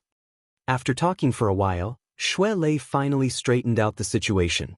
He turned his head and said, Brother Black Wolf, you see, I have something to do over here. Okay, you go. I'm almost done here. We'll talk later. Black Wolf was also smiling. His thin face was rather sunny. Shui Lei replied with a smile and took his leave. He hastily took a shower and took the free nutritious meal from the training center.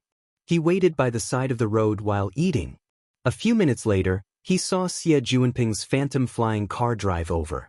The two were familiar with each other, so Shui Lei didn't regard himself as an outsider. He stuffed the nutritious meal into his mouth, puffed his cheeks, and helped open the door and get on the car. It was already nighttime by now. People were coming out from the training center one after another. Among them was Black Wolf's thin, tough, and valiant figure. The two called out to Black Wolf. Someone drove over to pick him up. They waited for him to get on the car and Xie Junping drove away. Xie Junping casually asked, Who was that? Shui Lei swallowed the nutritious meal and said, a fellow member of the society. He came here for rehabilitation. In the past. How do I put it? It was pretty complicated. To put it simply, I was the main culprit who made him come here for rehabilitation. It was at the end of September when the human-faced arachnid disaster happened. Brother Black Wolf was a member of the operation team. He was careless and was controlled by a human-faced arachnid. It attacked Nanster and I just happened to run into him. Shui Lei gave a general explanation of the situation at the time. Black Wolf was the most unlucky member of the operation team. His spine had been injured by Shui Lei in the fight in the elevator. He had only recently recovered and was undergoing rehabilitation. Shui Lei happened to follow the society's introduction and went to this training center to do exoskeleton training. The two sides met. Oh, you beat him up like this. Wouldn't I take the opportunity to beat you to death? I was in a hurry to save him. Besides, Brother Black Wolf is quite magnanimous. He's a bit. What's wrong? Nothing. I just wanted to ask, Brother Ping, what do you think about the relationship between body and soul when you study and cultivate with Dean Wan? Forget it, it's useless to ask. Xie Junping laughed. Under the influence of Dean Wan, the order of creators he belonged to could be said to be the most staunch materialist. There was no place for pure spiritual bodies such as souls. Of course, Xie Junping had not reached this level yet. He could only be regarded as a practical person. As long as he could cultivate extraordinary power, he had no other desires. Seeing that the topic was drifting toward cultivation, Xie Junping glanced at the rearview mirror and said, The one behind, Black Wolf, right? His car has been following behind. Are you sure? We, the order of creators, must maintain a high sensitivity to all specific material structures. This car has been following us since we left the training center, and the distance hasn't changed. Could it be that Black Wolf wants to find a place to beat you up? Shuelei laughed. Don't think too much. There's only one main road back to the city in the Trigate district. We're not going back to the city, we're going to Acumen College. We've already switched to 2 city highways in the middle, and it's still following us. Although that was what they said, neither of them took it seriously. What happened behind them seemed to be fair and aboveboard. Maybe it was just a coincidence? But half an hour later, they arrived at Acumen College and entered the underground parking area. Looking at the flying car behind them, they couldn't help but look at each other. Xie Junping gasped. He's not really here for revenge, right? Can I get out of here first? As they spoke, the car behind them pulled up. The window on one side opened, and Black Wolf waved at them. Lei, you're here too? Isn't it the weekend today? Shuelei greeted them from behind Xie Junping. He couldn't help but be surprised. Brother Black Wolf, you guys are… Black Wolf grinned. Senior brother and I took a private job from the Starry Sky Club, so we came over to take care of it. The senior brother Black Wolf spoke of was the person sitting in the driver's seat. He looked to be middle-aged. His hair was slightly gray, and he gave off a sense of vicissitudes. Apart from that, there were almost no other striking features. While He Lang was talking about himself, he nodded to Shui and Xie in acknowledgement. He looked calm and reserved, not the kind of person who liked to socialize. Everyone had things to do, so they didn't say much. They parked their cars and parted ways. Xie Junping and Shuelei took the streetcar. The exit was near the South Bank Auditorium, so they could only walk for the rest of the journey. They hadn't even taken a few steps on the bridge when they heard a noise in the sky. Lights gathered and projected into the forest. It was a light transport plane that could take off and land vertically. It was specially used to transport equipment and supplies. Looking at the position where the transport plane was hovering, Shuelei gasped. What's with this big scene? I have too much money to burn. Xie Junping was like an extreme hater of the rich, drawing Shuelei's sidelong glance. Xie Junping continued to smirk. The more I work, the more I find these silk pants to be an eyesore. F***ck. It wasn't easy to build up this place, and now it's turned into a construction site.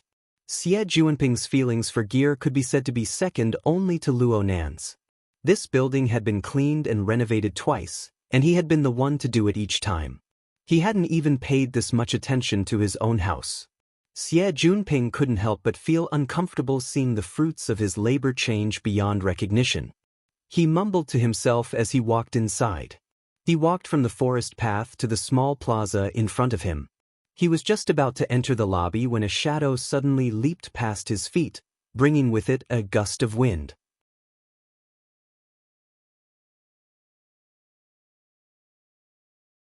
Chapter 614. The shadow suddenly came to an abrupt stop, and its plump body slid on the ground, leaving a long wet mark. In the next second, Jerry, the muskrat that had already become Rui Wen's pet, plunged over and hugged Xie Junping's trousers with quite a bit of strength. Ouch, my pants, my shoes. No one knew where Jerry came from, but the fur on his body was half dry and half wet. He swung his long tail, causing the ground to crackle. He looked anxious and restless. Xie Junping said that he disliked it, but if he was really angry at it, he wouldn't have called it sun. He and Jerry could be said to have gotten to know each other through a fight. Back then, they had fought for several days and he hated this muskrat to the core. But later, this little thing was nowhere to be found. When it appeared again, it had already transformed into Rui Wen's pet. This was how people felt. The same target, but when looked at from a different perspective, the original, torturous, became nimble. The problem was that Jerry was quite aloof and cold. He was someone who would look at the dishes on a plate. Aside from beauties like Reiwen, Luo Nan, and Cat Eyes, he loved to ignore everyone else. It was unprecedented for him to look for someone to back him up so impatiently. Xie Junping was amused. Hehe, you only think of me when there's something? Who provoked my son? While he was playing with it, an elevator went down to the lobby. A group of people went out and happened to meet Xie Junping and the others. The one in the lead was young and had a baby face. However, his eyes were filled with sharpness. When he saw Xie Junping, his attitude was subtle. "Senior Xie, are you here to supervise again?" Xie Junping looked up and smiled, then lied through his teeth. "Brother, it's not like that, I'm just taking a walk to digest my food." The younger brother was au Quebec. He had just entered his first year of university, but he was already a senior figure in the Mysterious Arts Research Society. He was also a technical expert in the society, and he was quite accomplished in the research of the mysterious arts. Some time ago, the Mystical Research Society was in a mess. The former president, Du Yong, had resigned, and the team was restructured. OK had become the youngest vice president, especially after the successful capital injection of LRCF. In a series of equity changes, his family's company became one of the top 5 major shareholders of the club. With this capital, this young man's voice in the club was very powerful. No one liked to be told what to do, especially by young and vigorous people. OK had always been rude to Xie Junping did not expect to be on good terms with everyone. Furthermore, the person in front of him was 5 to 6 years younger than him. There was no need for him to go against her forcefully. Otherwise, he would be seen as a bully. He casually replied, then smiled and asked, "Shall we call it a day?" The corner of OK's mouth twitched. On the contrary, everyone is burning the midnight oil. Xie Junping was quite surprised. "Is it that urgent?" OK ignored him and walked straight out. The group of people behind him also followed him, looking rather imposing. It was a good thing that Xie Junping was in Acumen College. He had scoundrels and dogs everywhere. He casually stopped the person behind him. "Old Hai, what's going on?" Old Hai, who had been stopped, was someone who knew how to curry favor. His position in the Mystic Arts Research Society was neither high nor low, and he was also one of Xie Junping's eyes and ears. He immediately said, "It's very urgent. They say that they want to smash all the ice on the lake tonight." Xie Junping and Shui Lei didn't understand. OK, who had been in front, was very dissatisfied with his own subordinate and an outsider in private. He turned his head and retorted, "Senior Xie, this has nothing to do with who you're supervising, right?"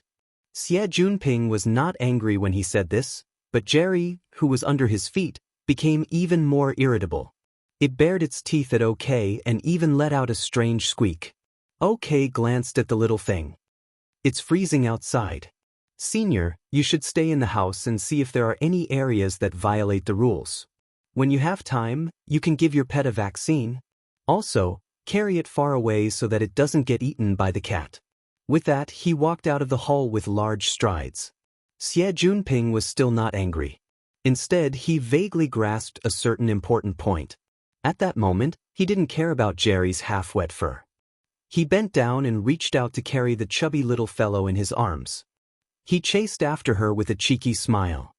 "With my son's skills, 1 or 2 stray cats are nothing. Speaking of which, old brother O, are you going to break the ice on the opposite side of the lake? Are you preparing to go winter swimming?" OK did not want to answer such a stupid question. In the end, old Hai gave the answer. "It just so happens to be the other way around. The society wants to hold a flame ritual." "Lighting a fire? Lighting a fire on water?" Xie Junping's eyelids twitched. He and Shui Lei glanced at each other. At the same time, they thought of the withered tree sandbar that stood alone in the middle of the lake. Shui Lei sucked in a breath of cold air. He couldn't help but open his mouth to ask, but Xie Junping gave him a meaningful glance. He wanted him to first confirm Luo Nan and Rui Wen's state. Xie Junping continued to ask OK with a thick face, "Brother O, the water fire is quite innovative. But lighting a fire in the middle of a jungle is a bit of a procedural problem. You don't mind having a discussion, right?" OK shot him a cold glance. He wanted to curse, but he still remembered Xie Junping's position in the student council. The corner of his mouth twitched. "It just so happens that a professional team has arrived. We don't need to go through the procedures again."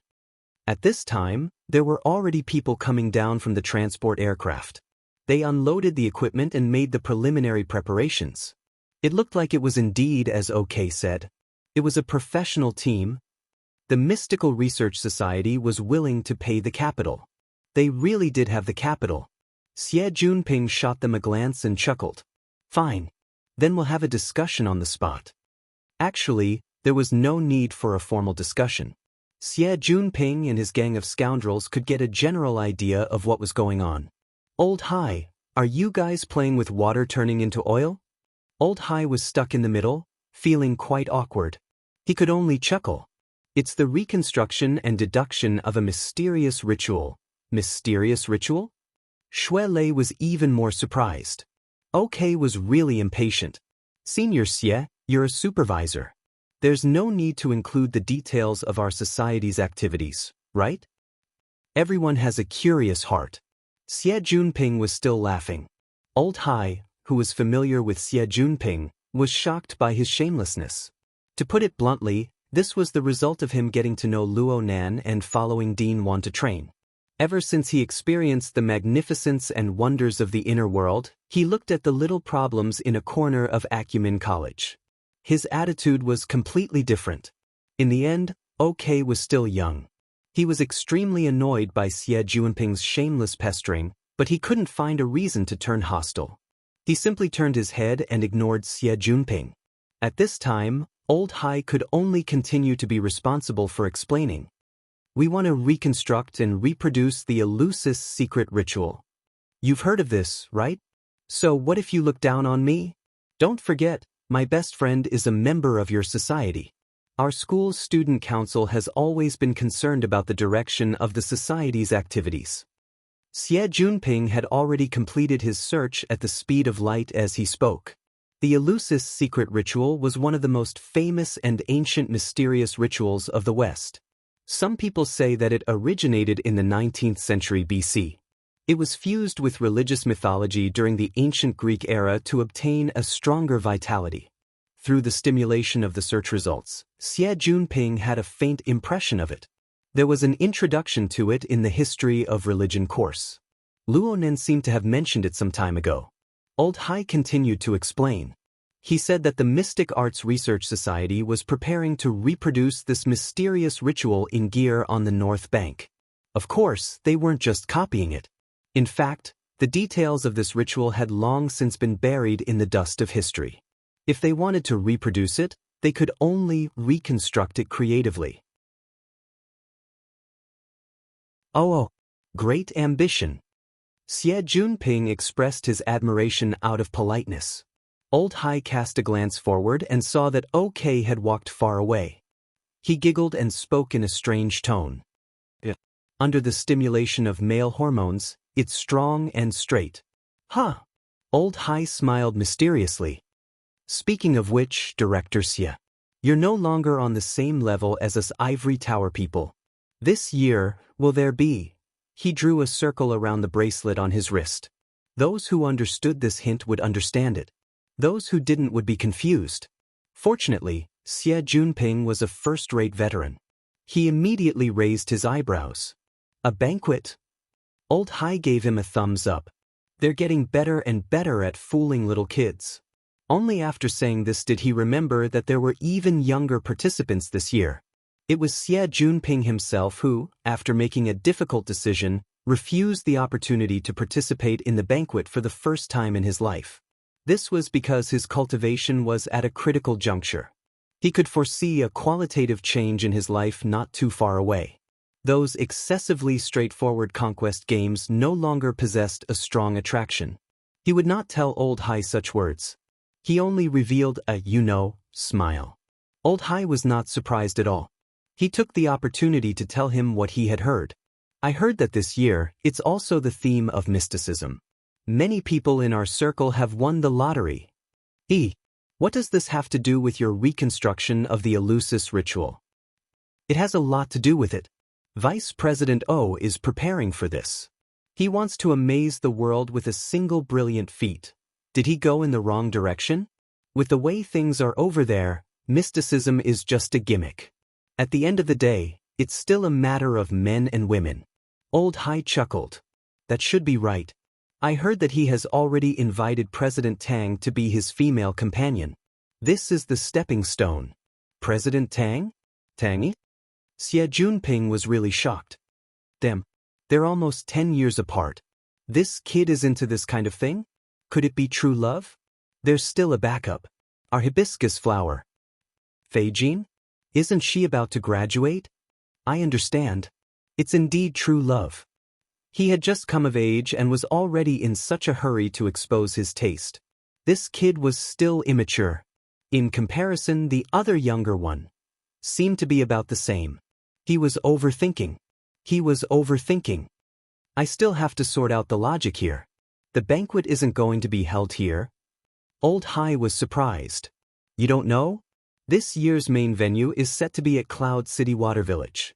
A bunch of lively people are preparing to freeload on the periphery. Huh. Xie Junping had already let the cat out of the bag. Old Hai did not think too much about it. He was just envious. This is a university town. Is there a better place to party and hunt? We can open up a second battlefield at any time. At that time, the entire Pingjiang district will be covered. This group of scum is getting more and more arrogant. Xie Junping spat. His heart was itching. Fortunately, he immediately remembered Dean Wan's teachings. He recited the words, "Material nature is supreme," to settle his mind.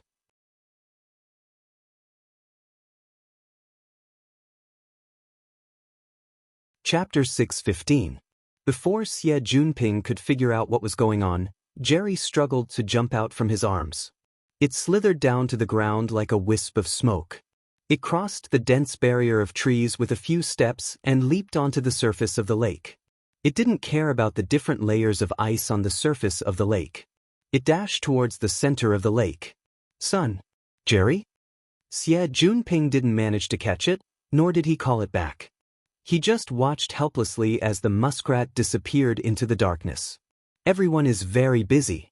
Senior Xie, can't you go somewhere else to walk your pet? OK's tone was becoming more and more unkind. Young people always cared more about other people's evaluations. OK didn't hear the conversation between Xie Junping and Old Hai clearly, but he subconsciously felt that it wasn't anything good. He just wanted this eyesore to get the hell out of here. The problem was that no matter how mischievous Xie Junping was and how humble he was, Xie Junping wasn't afraid of Quebec. Xie Junping acted as if he hadn't heard anything and walked 2 steps forward to the lakeside. He stared blankly at the surging lake water between the lakeside and the cracked layer of ice. Jerry, this little thing. What in the world was going on? There was also the tremor just now. At first he thought it was an earthquake, but then he felt that it wasn't like it. This was because the source of the tremor was too shallow and too close from the perspective of physical perception.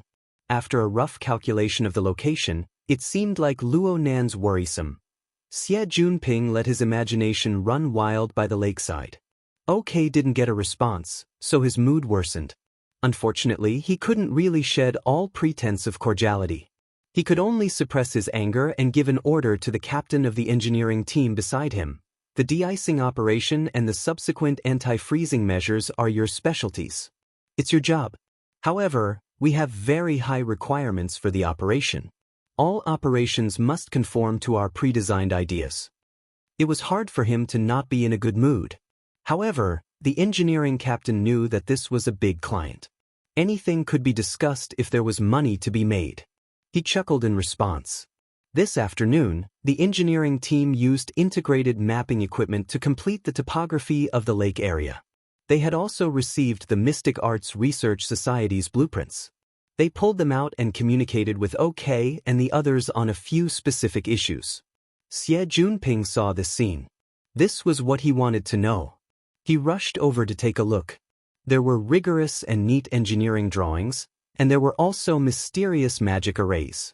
If it were a month ago, Xie Junping would have seen his brain explode when he was faced with the structures and symbols of mysticism that represented special images.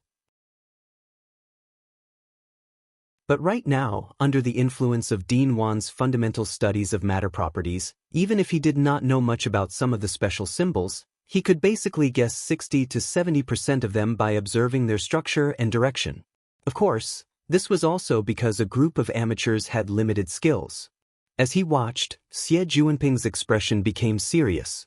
Soon, a smile appeared on his face and he moved closer to Oquebec. Youngero. OK was so annoyed that he didn't even bother to show basic courtesy.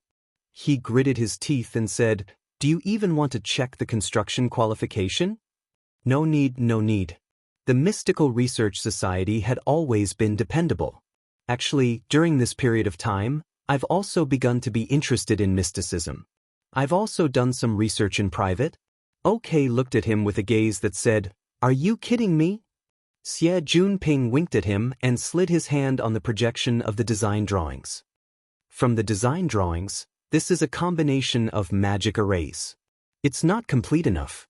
It might be a problem with the level. Seeing OK sneer, Xie Juanping immediately continued, but it might also be because it needs to be coordinated with the mysterious ritual in time.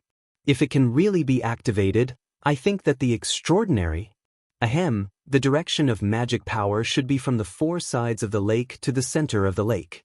The final destination is the withered tree sandbank. Am I right? OK subconsciously looked at Old Hai, who had shrunk back. He told you. Xie Juanping laughed and continued to communicate. In terms of the overall structure of this set of drawings, does it lack a point of qualitative change? This time, OK was really shocked. You really know? No, I was just blindly thinking. I thought that if I could see it with my eyes, there would definitely not be such a big mistake with so many professionals like you. Of course not. OK still gave a certain amount of respect to the professionals. He reached out and pointed at the center of the lake in the dark. We will use flame to represent sublimation. The qualitative change will happen after the withered tree is ignited. Sure enough. Kids nowadays are so stubborn. When Xie Juanping thought about the secret space in the withered tree and the rabid dog that could fly into a rage at any moment, he felt that it was not a good thing to watch the young man seek his own death. He wanted to earn some merit from the living. Junior brother the Holistic Research Society is indeed full of wonderful ideas. But about the burning of the tree, we need to talk about it. OK looked at him warily. Senior Xie, you don't know much about our society's activities, so there is no need to say some things. You also know nothing about the terror of some people. Since he had grasped the situation, Xie Juanping stopped smiling and stared at Quebec. Brother, no matter what activity it is, it must conform to the rules of the game. OK had long wanted to shed all pretense of cordiality. Hearing this, he sneered again. Are you talking about the school's approval? The school office, the student council, the parent-teacher conference, including the society office that Senior Xie is in. If there are any missing procedures, feel free to mention it. If there is one missing, the project will be immediately dropped. But if you can't find it, don't talk nonsense here. When it came to procedures, Xie Juanping really choked. For a big society like the Mystic Arts Research Society, they had honed their skills in all kinds of materials and procedures. It was not easy to find loopholes, and it was even more difficult to say anything in a short period of time. While he was choking, OK turned to the others around and shouted, "Listen up, the society's task is very important. Before Christmas Eve, the layout of this place must be completed, and internal experiments must be carried out at least 3 times. Otherwise, the opening of the activity week will be a messy scene, and we will only be able to clean up the mess. Keep your eyes open for the next 2 days. Don't let those irrelevant people come and cause trouble. If you encounter any troublemakers, tell them to get lost." This was not just pointing at the mulberry tree but scolding the locust tree. It was basically scolding Xie Juanping. And among the society members that OK brought, there were very few wily old foxes like Old Hai. Most of them were newbies who had just entered the society, or perhaps they had long been aware of this. They had been working like cows and horses for the society for many years. Each and every one of them responded to the vice president's admonishment without end. They behaved extremely obediently, setting off OK's imposing manner. Xie Juanping cursed OK in his mind for not recognizing good intentions. He was just about to think of another method when a voice suddenly entered his ears. It was very familiar. If it wasn't for you tormenting me, I would probably be in the same state right now. Huh. The corner of Xie Juanping's eyes jumped. He turned his head to look and saw the crazy dog protecting his home that he had just cursed silently. He didn't know when, but he was already not far behind Xie Junping. He was leaning against the shore of the lake, casting his gaze very calmly. Are you a ghost? When did you get here? Just now. Only now did Xie Junping understand the meaning of Luo Nan's words just now. Luo Nan was probably talking about the unforeseen event that happened on the day they first met. Luo Nan brushed shoulders with the Mystic Arts Research Society, but he had an even better opportunity. Yeah, you want to thank me? Xie Junping was just about to tease Luo Nan when he saw Luo Nan's overly calm gaze. His heart twitched a bit.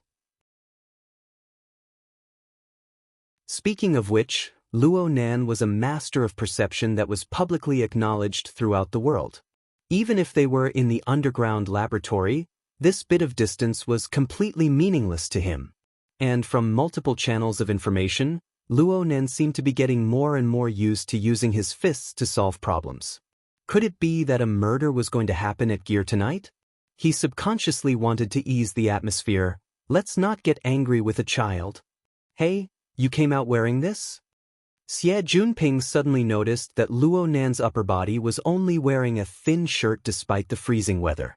There was the school badge of Acumen College on his chest. Were all awakened this willful? Luo Nan went, oh. It seemed that he was completely indifferent to the bitter cold weather. At the same time, he was completely indifferent to what was happening at the shore of the lake. This wasn't right. Xie Junping was a bit stupefied. He subconsciously wanted to find more evidence, but he turned his head and saw Shui Lei not far away. There was also Rui Wen, the person they were looking for. Oh, wasn't the jacket that the little girl was wearing Luo Nan's?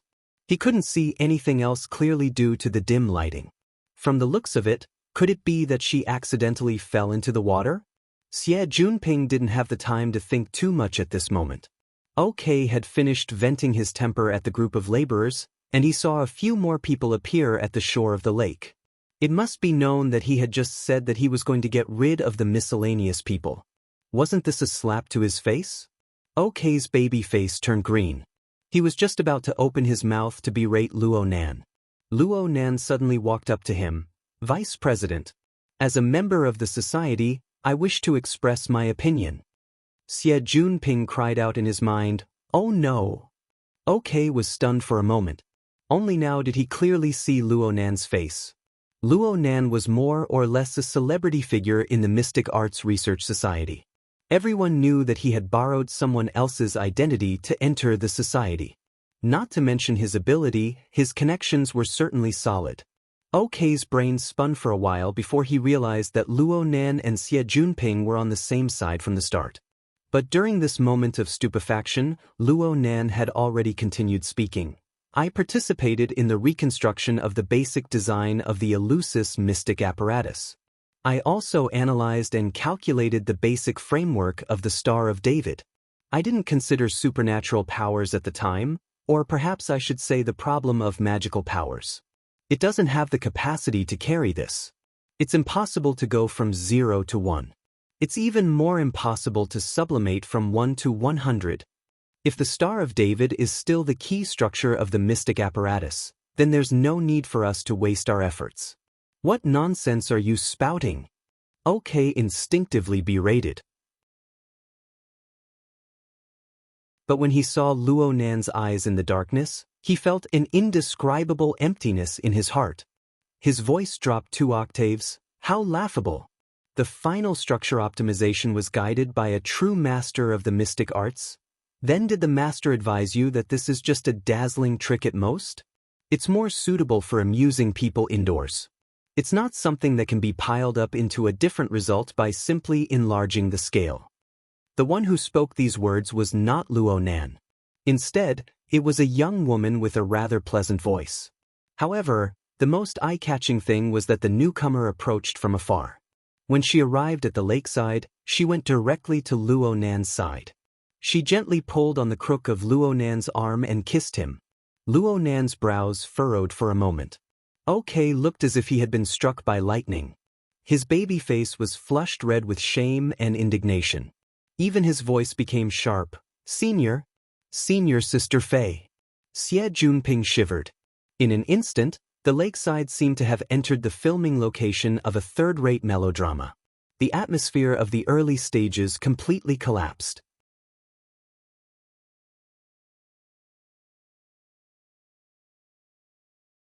Chapter 616. Now, in the lakeside area, OK was undoubtedly the most worried one. Not only had he suffered a blow to his reputation, but he had also been fatally denied in his profession. Black Wolf's experienced senior brother was the master of mysticism that he had mentioned. Although he didn't know what was going on, he had appeared with Fei Jin and endorsed her. This had already caused the young and promising Vice President OK to suffer his first major failure in life. Xie Junping couldn't bear to look at OK's current appearance. He was also worried that this fellow would say some stupid words and do stupid things after being provoked over and over again. Xie Junping pulled Luo Nan along the lakeside and walked a bit further away, eliminating the greatest variable in this place. Luo Nan allowed OK to pull him along. It seemed that Luo Nan didn't have any special feelings towards Quebec. Luo Nan felt that OK was a bit absent-minded. Luo Nan's gaze was cast towards the dark depths of the lake, but it was unfocused. Where did you and Ruewen go? Researching a difficult problem. Even electromagnetic waves can't penetrate it? Any Luo called me and Shuele. By the way, aren't you going to cultivate in seclusion alone? Only now did Luo Nan roll his eyes. I can't handle this by myself. Aren't you adjusting the exoskeleton? It looks good to me. Other than that, what else is there to do? At this time, Shuele and Ruewen also came over and stood together with them. Xie Junping was only able to clearly see what Ruewen was wearing when he got closer. Not to mention anything else, just those torn trousers and exposed snow-white leg muscles made him suck in a breath of cold air. He didn't dare to say anything else. Luo Nan turned to Ruewen and said, "You've been tormented quite a bit today. Go home and rest. Oh, you were a little exhausted just now. Don't walk by yourself. Let Brother Ping send you back." Xie Junping's train of thought was a bit erratic, and his reaction was half a beat slower. Before he could even open his mouth to reply, Ruewen had already shook her head. "I can still continue." Luo Nan refused her. "There's no need to take risks. Plus, today's harvest is enough for me to properly digest and absorb for a while, Junior Nan." Someone opened their mouth to greet him, cutting into Luo Nan's small circle. "Oh, Senior Fei." The one who spoke was none other than Fei Jin. This girl, who had just made a dazzling entrance, abandoned the disgraced OK and walked over with a smile. She wanted to extend her hand and hook Luo Nan's arm like before, but Luo Nan's indifferent gaze stopped her. Clearly, he was not prepared to continue having intimate actions with her. He wasn't even prepared to say, "Thank you." Fei Jin was good at socializing, and because of that, she was good at reading people. Her first contact with Luo Nan's gaze was enough for her to know that her social target tonight lacked patience. Forcefully starting a conversation would only backfire on her. As for the matter of helping just now, there was no need to even mention it. Why would a top-notch genius of the inner world need someone else's help to stand up for him? Therefore, Fei Jin didn't have any thoughts of being arrogant. Her friendly approach didn't work, so she immediately lowered her posture even more. She put her palms together and carefully begged, "I might have been a little abrupt just now. It's not easy for me to meet you, so I have something that I would like to ask for your help with." She didn't even wait for Luo Nan to ask. She immediately spoke, "I hope to be able to cooperate with Junior in this activity." Activities? The first thing that came to Luo Nan's mind was the Mystic Arts-themed week event that would open next week. He had always had a dispensable attitude towards this. "Since it's a club activity, I'll definitely participate." "Junior brother, you've misunderstood. I meant the grand banquet party." Fei Jin's enunciation of the last few words was a bit indistinct. But at the same time, she raised her wrist. The virtual dial that seemed to interweave with garbled codes clearly indicated what she was referring to. Luo Nan frowned. Fei Jean put her palms together once more and made a small bow a few times. Junior, this party is really important to me. The task of your male guests, interesting tattoos, focuses on quantity. But for us women, splendid communication, focuses on quality. In that circle, you're the only one that I can find to collaborate with. You're the most outstanding one. A beautiful woman with an extraordinary appearance was cautiously begging for help. From a man's perspective, just the swelling feeling of satisfaction was already an enormous enjoyment. But Luo Nan's eyes didn't even blink. This continued until Fei Jean, who saw that the situation wasn't looking good, raised another condition. If Junior can help me out at the party, the votes that I can gather from the Mystic Arts Research Society will all belong to you, Junior. I don't dare say anything else, but at the very least, I can save you quite a bit of trouble.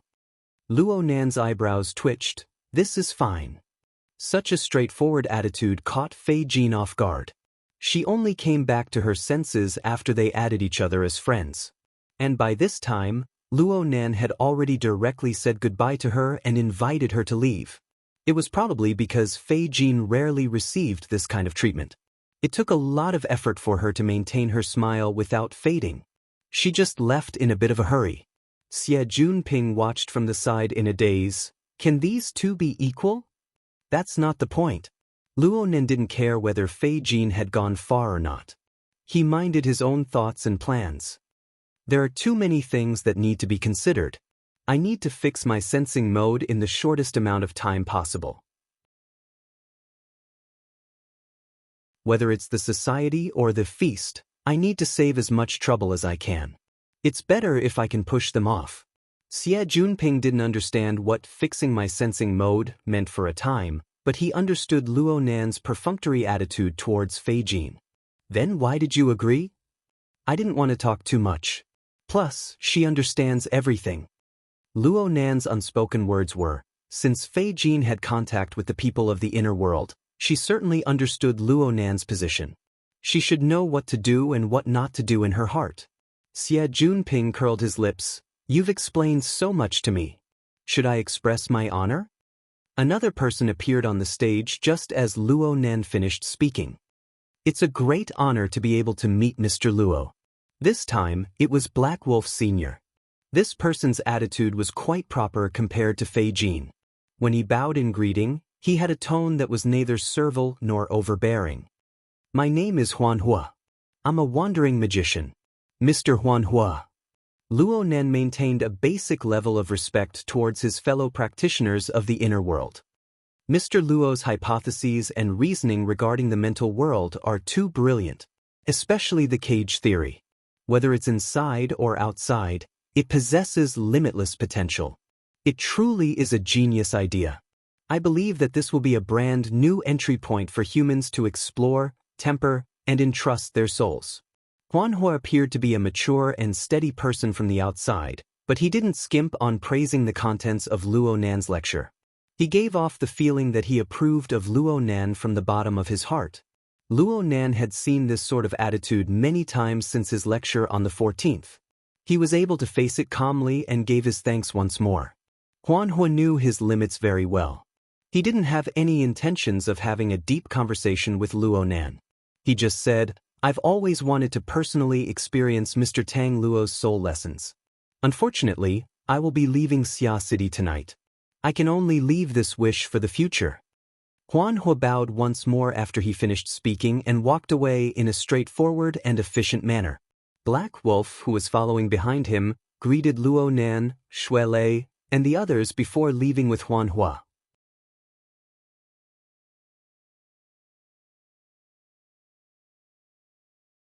Chapter 617. The meeting that came and went in a hurry was a bit anticlimactic. Fei Jean, Mirage Fire, and Black Wolf were silent the entire way. Each had their own thoughts. After crossing the winding bridge that cut through the forest, Fei Jean stopped at the head of the South Bank Bridge. She said that she was waiting for a friend. Mirage Fire and Black Wolf tactfully said their goodbyes. After a courteous handover, they concluded the mission of Acumen College. The two prepared to walk through the entrance to the underground parking lot of the South Bank Auditorium. Because it was 8 or 9 o'clock in the evening on a weekend, there were not many people around. It was very quiet. Coupled with the outstanding perception of ability users, they could still hear Fei Jin's voice from dozens of meters away. It was different from the soft and low tone before, and it sounded a little sharp. This sort of thing is meaningless. Black Wolf turned his head to look. Under the illumination of the stone lanterns at the head of the bridge, he could see that Fei Jin was talking to someone through her wristband. The atmosphere was quite tense. He raised his eyebrows. Tieske, it looks like this lady had a hard time restraining herself.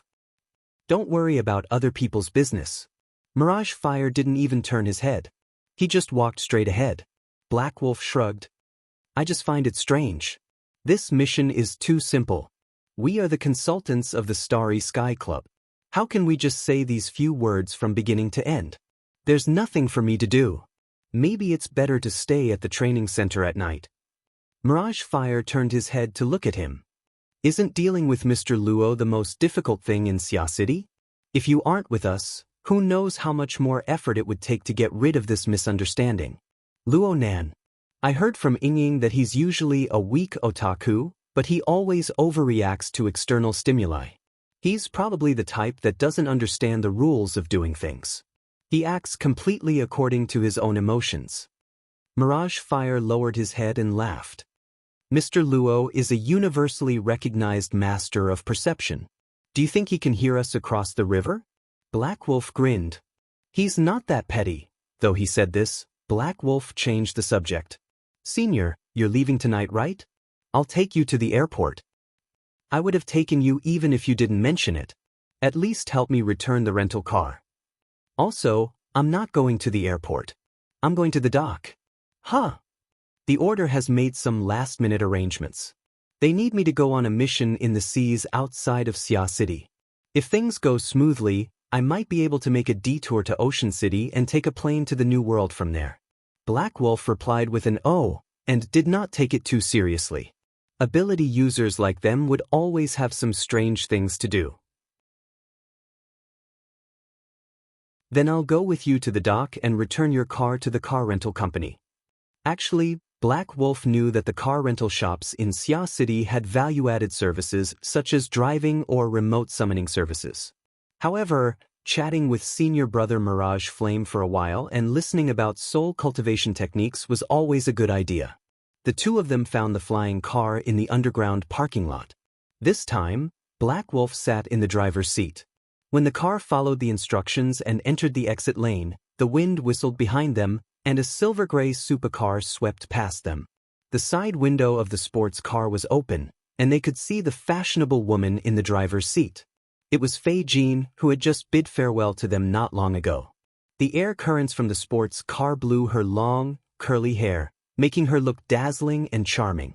However, how annoyed was she that she had to drive so fast in the underground parking lot? I hope she won't give us a bad review when she gets back. Don't worry. She wasn't the one who issued the mission, Mirage Flame said and told Black Wolf the address they were going to. Black Wolf went through it in his mind and said curiously, "That's not a port. A private dock." 40 minutes later, Black Wolf drove the car into the private dock area that Mirage Flame spoke of. This was actually a seaside resort villa area. One could hear the sound of the tide rustling on the coast. The rhythm was distinct, and the place was gentle. In summer, this place would be a golden beach, a tourist attraction. Unfortunately, due to the season, the villa area appeared rather deserted. There were not many lights. Black Wolf drove the car into the villa area under Mirage Flame's guidance. The journey was smooth and unimpeded. It was clear that Mirage Flame had access to this place. This was very normal, but also a bit strange. Black Wolf looked to both sides. Where do I get on the boat? I didn't see where the dock was just now. Hey, look over there. Under the illumination of the car's headlights, the silver-gray streamlined body of the car was rather eye-catching.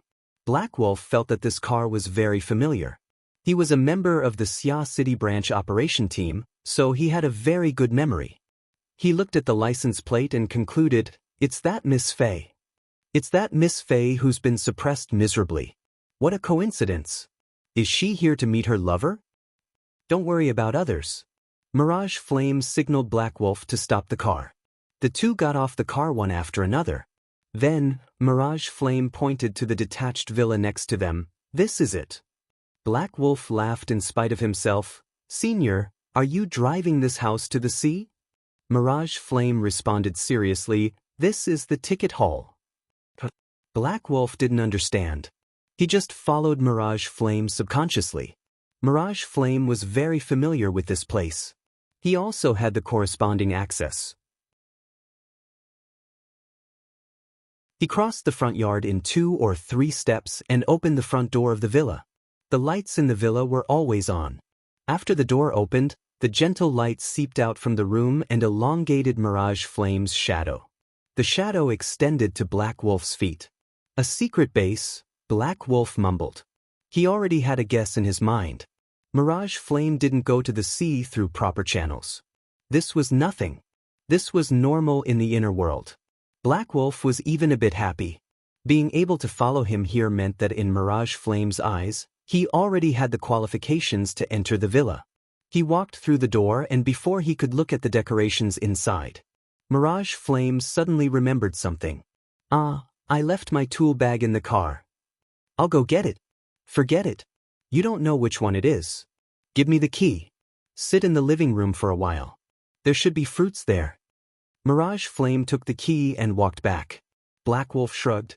Only then did he see that the main hall of the villa was a hollow structure. The first and second floors were connected by a circular staircase. It was very spacious and spacious. It would be a pity if it was left empty, huh? At this moment, Black Wolf suddenly heard a familiar voice. It was shouting in an intense tone, "These tests are meaningless. There's no meaning in them at all. Don't you understand? I'm not his type. His attitude is just perfunctory." Black Wolf was stunned. Then a low and pleasant female voice rang out, "Of course there is meaning in the tests. The importance that person places on gear and the withered tree sandbar are all points that can be used. Furthermore, you have a nominal connection with him. So you know it's nominal? I'm sorry, but I can't carry that name. At the same time, I have my reservations about your recent work arrangements. I will report this to the relevant authorities." As the voice spoke, high heels stomped heavily on the floor. A certain lady, fine, it was Fei Jean, who he had already met many times tonight. She stormed out of a room on the second floor. She strode to the staircase, but she stopped. His eyes met the Black Wolf's in the completely empty main hall. Black Wolf's mind went blank. He instinctively wanted to explain. But in the next moment, there was a slight gap between their gazes.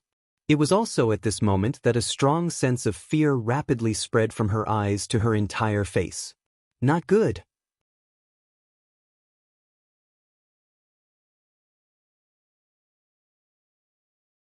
Chapter 6:18. At the staircase on the second floor, Fei Jean had witnessed a creepy and cruel sneak attack scene from beginning to end. Moreover, the two main characters in this scene had only parted ways with her less than an hour ago. She watched as the middle-aged man named Huan Hua pretended to leave and then return. He approached He Lang's back like a ghost and locked his throat. Fei Jean felt that she was experiencing a nightmare herself. Half a second later, Huan Hua raised his head. His gaze was calm, but it was clearly filled with the coldest elements. Under his gaze, Fei Jin's throat seemed to be strangled by an invisible hand. She could not make a sound. Only fear and instinct drove her to turn around and flee in the direction from which she had come. But the moment she turned around, a face filled her entire field of vision. It was so close that she could only see a pair of charming, narrow eyes that were as calm and cold as Huan Hua's. Then, a hand strangled her neck, and a familiar voice entered her ears. "It's okay if you don't want to take this mission. Someone else will take over your work. You can take some time off. It's Christmas. I'll grant you a long vacation, okay?" A long vacation? Oh no. Fei Jean finally saw the face in front of her clearly. Hatred and even more intense fear filled her chest. She wanted to struggle, but the other party exerted his strength before she could. An irresistible force came, causing her body to fall backward and hit the fence behind her. Then she flipped and hung in the air, her head spinning. Fei Jean wanted to scream out of instinct, but the dry and warm sensation on her throat was clearly magical. It firmly sealed the last bit of strength in her vocal cords.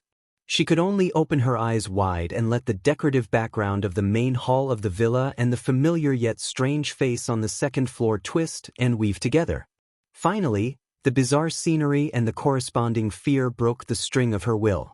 Before she could touch the ground, the darkness had already drowned her. Downstairs, Huanhua caught Fei Jin, who had fallen down, and placed her on the sofa near the fireplace. Then he lifted the plush carpet that covered the area from the main hall door to the spiral staircase. Under the beautiful fabric, there was a flat layer of tiles.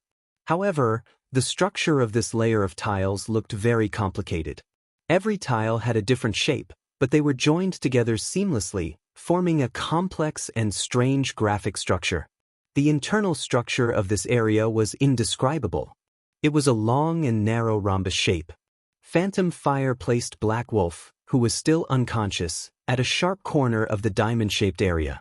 He occupied another spot, about 6 meters away from Black Wolf. At this time, on the second floor, the sound of heels hitting the ground could be heard again. Another figure appeared on the railing. However, Huanhua didn't even look in that direction. After everything was arranged properly, he took off his clothes and sat down with his legs crossed. His hands formed a seal and he began to chant an incantation in a low voice. As the low and hoarse voice flowed out, the space in the main hall of the villa seemed to ripple slightly. The light was distorted, forming a looming three-dimensional structure in the void. At the same time, it looked like a translucent spider web that was shot out of thin air and connected the Phantom Fire and the Black Wolf. The incantation came to an end. The diamond-shaped area on the ground and the invisible threads of light in the air had already built a complex and complete structure together. Ha! Huanhua's eyes were wide open. He spat out the powerful incantation, as if he had spat out all the air in his body. His entire body was shrunk, making him look strange and demonic. However, he didn't maintain this image for long. Scorching flames shot out from his mouth where he had just spat out the incantation, and from the gaps of his eyes, ears, and nose. The flames surrounded Huanhua's head. Then they moved downward, past his shoulders, chest, abdomen, and legs. Wherever they passed, the skin and flesh were like the highest level of fuel, emitting pure light and heat. In the depths of the flames, there was a silver luster. The flames moved from the top to the bottom, and from the bottom to the top. When they returned to the top of his head, they suddenly turned into a mottled ray of light that faintly turned into a rainbow.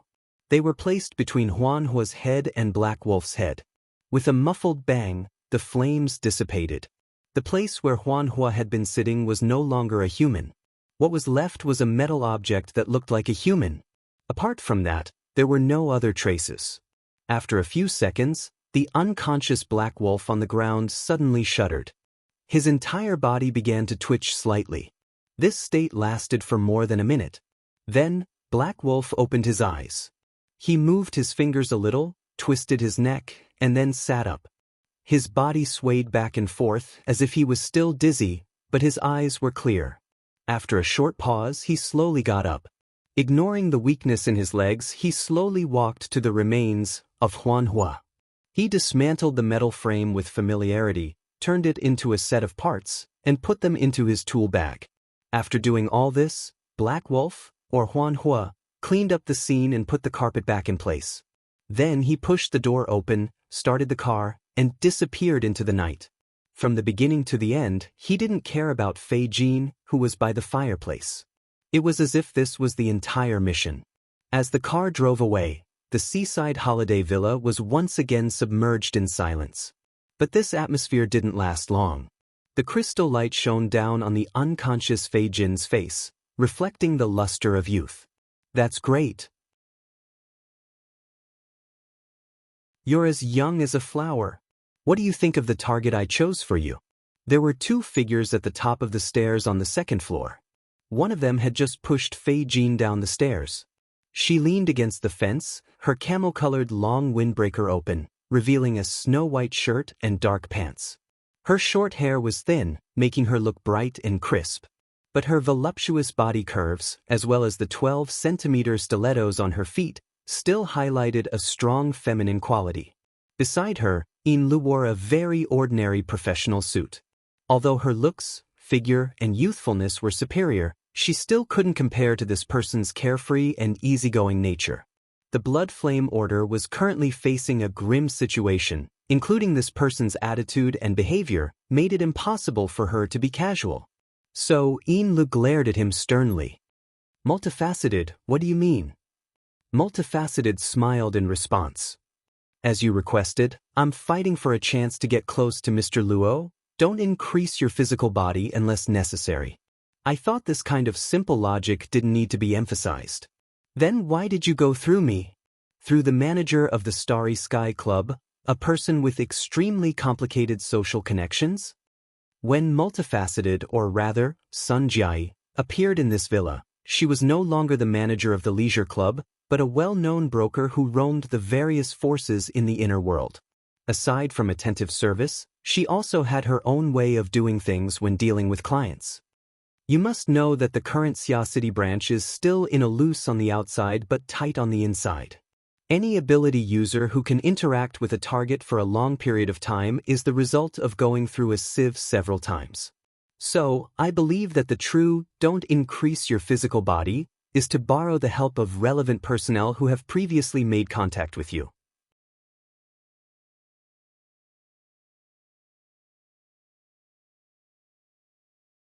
Chapter 619. Sun Jiai pointed at Fei Jin by the fireplace. She is a student of Acumen College. At the same time, she is one of the investors of the Mystic Arts Research Society.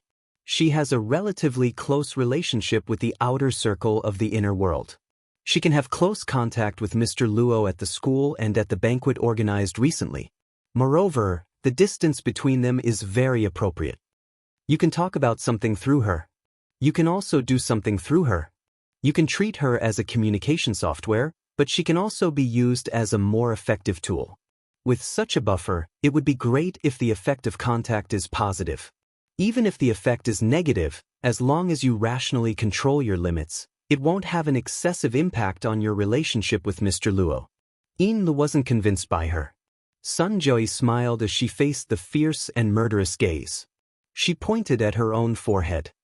"Of course, I won't deny that there are some other calculations involved. This is because this Miss Fei has many illustrious statuses. She is also a secret observer of the LCRF. She is also a newly promoted agent. This has formed a certain restraint and conflict with my duties in Xia City. Right now, the situation over at the Starry Sky Club is complicated. This new agent has always wanted to take over my position. She has also been secretly gathering information that is disadvantageous to me. I don't have any plans to resign for now, so I'll teach her a lesson."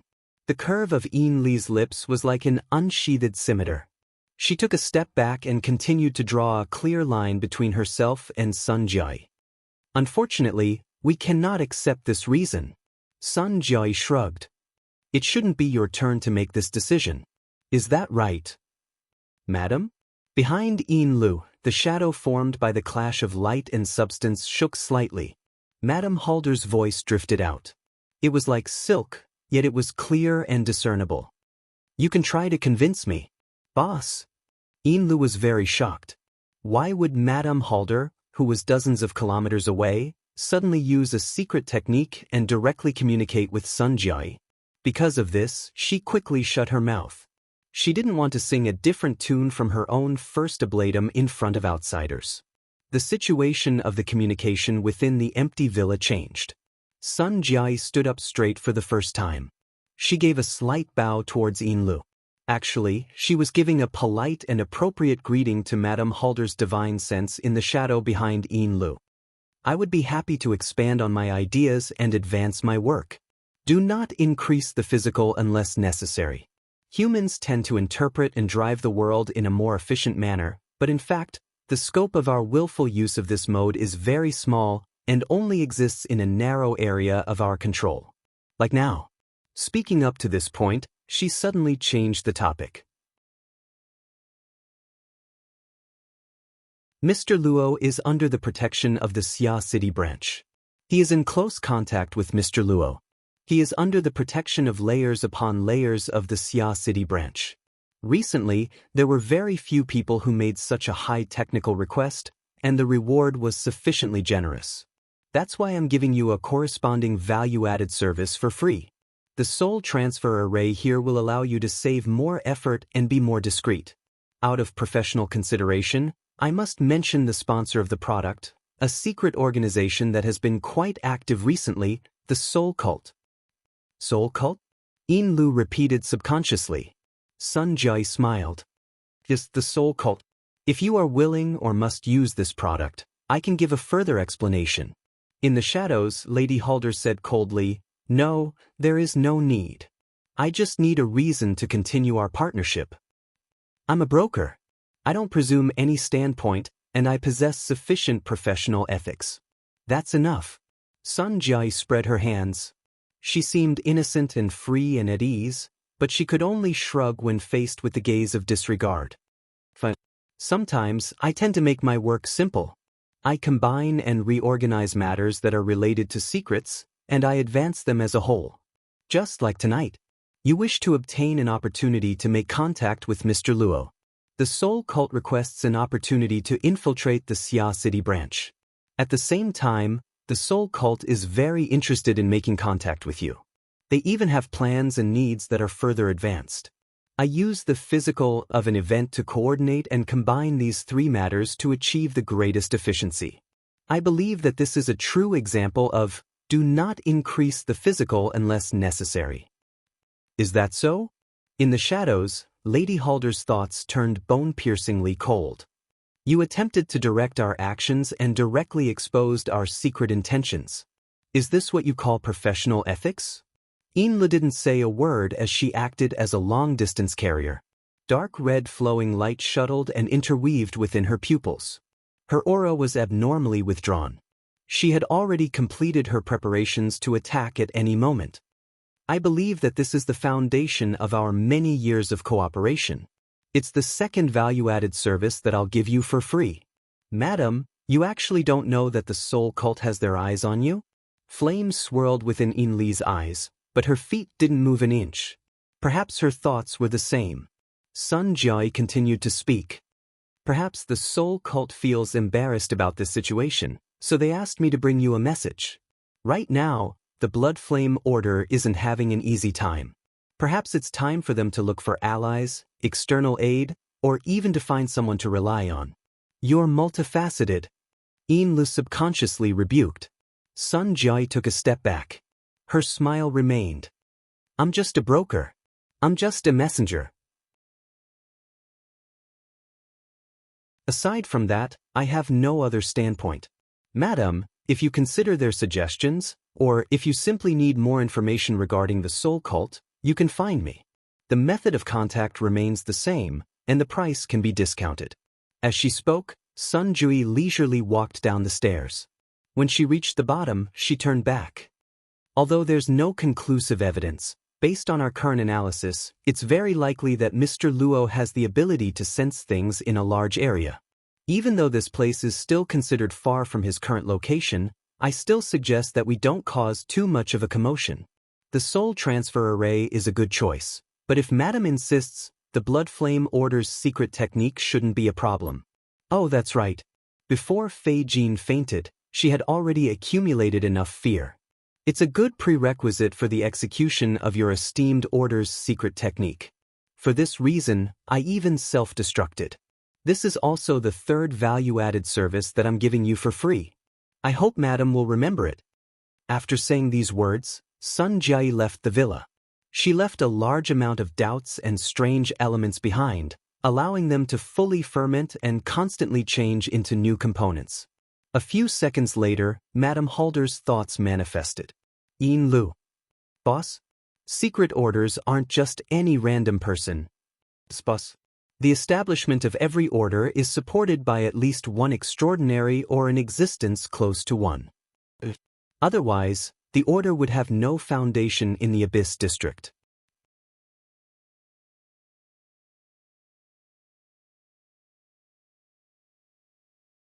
Chapter 620.